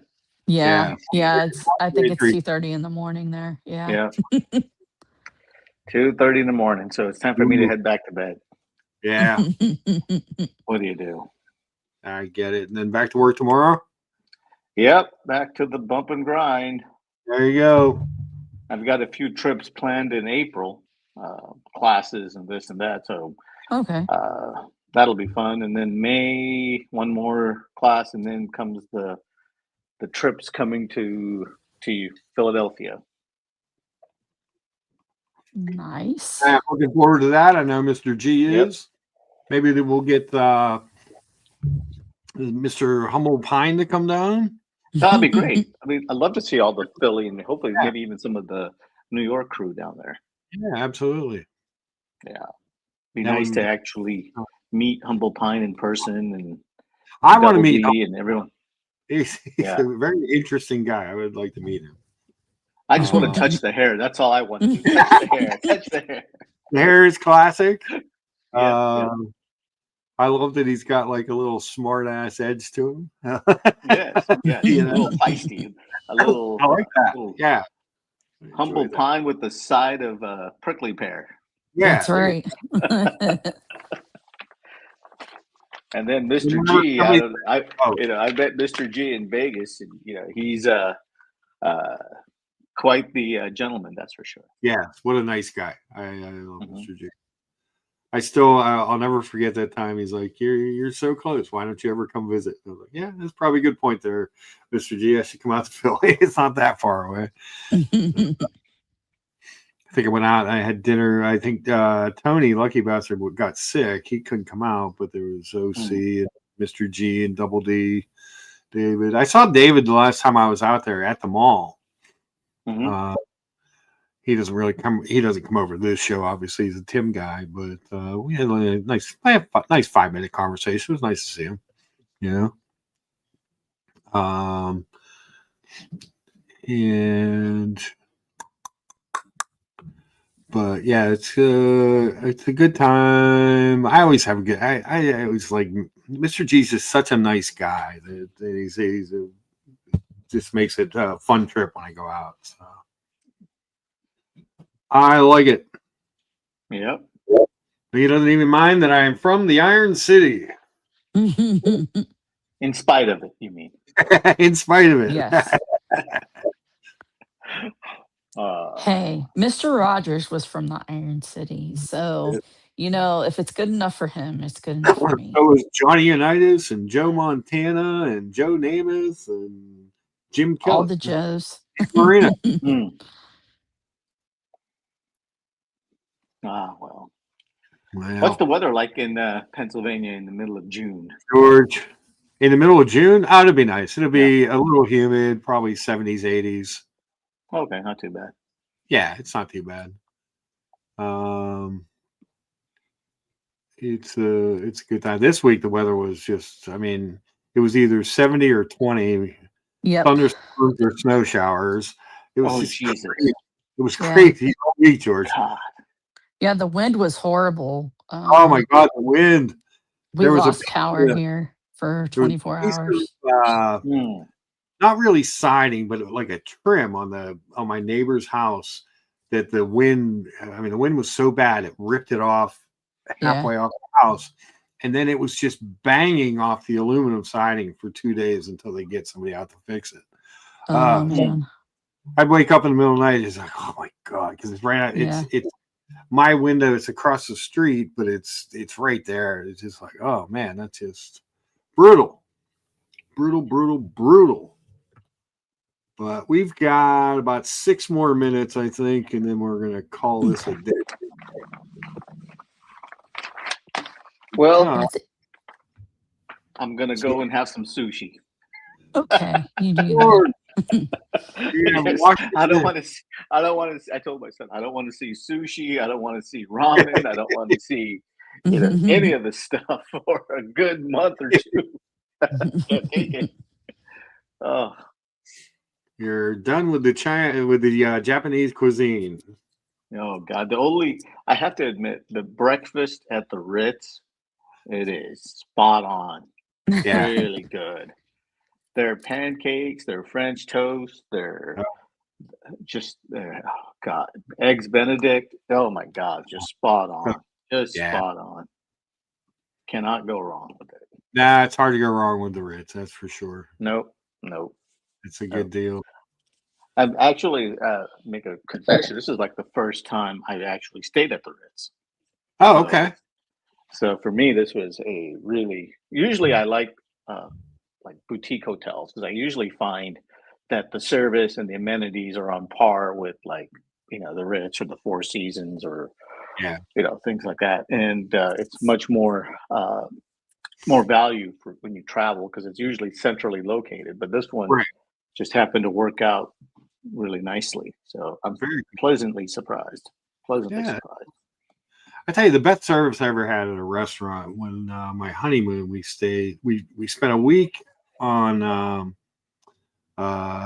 St. Bart's and a week in Anguilla. And then in Anguilla, we went, we stayed at this place. We had like a bungalow on the beach. It was really cool, but they were like, you have to go to dinner at this place called Capchaluca.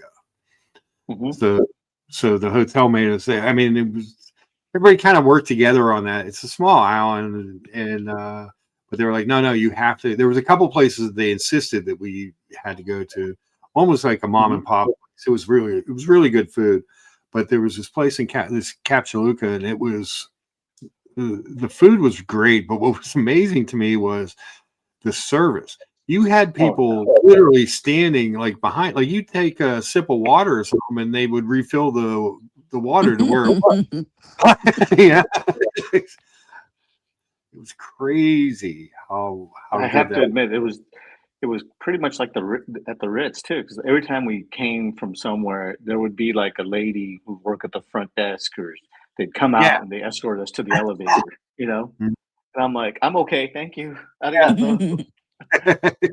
You know, I'm okay. I can walk to the elevator myself. I don't need an escort. You know, It's all- and it's nice when you get like, you can't do it every day, but when you get out, but they treat every customer like that. yeah, Not exactly. just you know, and their service is like on point, even Yeah. at the restaurant. On point. Every seat table has a view, wonderful Mhm. view. And just like I said, it was just. I I have to was like, admit, I was yeah. blown away. Blown away. Yeah. Yeah, Capsuluca, I remember you sat where we sat. You were looking out over the bay. It was beautiful. It was Mhm. yeah, really, really nice time, really good time. But oh man, so I am getting ready to lucha my way on out of here and take some cold All right, medicine nap. Jen, have a good evening. I'm sure we'll see you on All right. JJ's tonight. I hope Yeah, I should be around. you Yeah. bring civility, calmness, and most of all, intelligence. I don't know about that. I On this try, but show, I don't know. on this show, all we And do then, is argue. Me and Jen just argue yes, on this. that's right. Mhm. And We then, just bicker about bracelets. Mhm. anyways, Bracelets and movements. Yep. all right. Well, everybody have a good afternoon. Have a good You rest too, of your George. day. Enjoy your Sunday. Take Right. care. It was good to see Take you. We care. missed you last week, George. Yeah, we're gonna lucha our way on out of here. Jen, thanks everybody for coming in. Ugh. Got the 30 upvotes, so thank you guys for that. If you're watching on the replay, please hit the upvote. We do appreciate that as well. Uh-oh. I have to What? back out and come back in. Why? Can you not hear? Well, there you go. I don't know if she's coming back or not. We are getting ready to end the show here in another minute. And it goes around 3 hours and 45 minutes of excellent talk, whether that be about watches and or whatever else. Always great to have you guys along for the ride. We There enjoy we so. go. There you go. We enjoy so many of you that it's nice to Mhm. have you around. And we are, like I said, I'm going to lucha my way on out of here, and I will see you guys next week.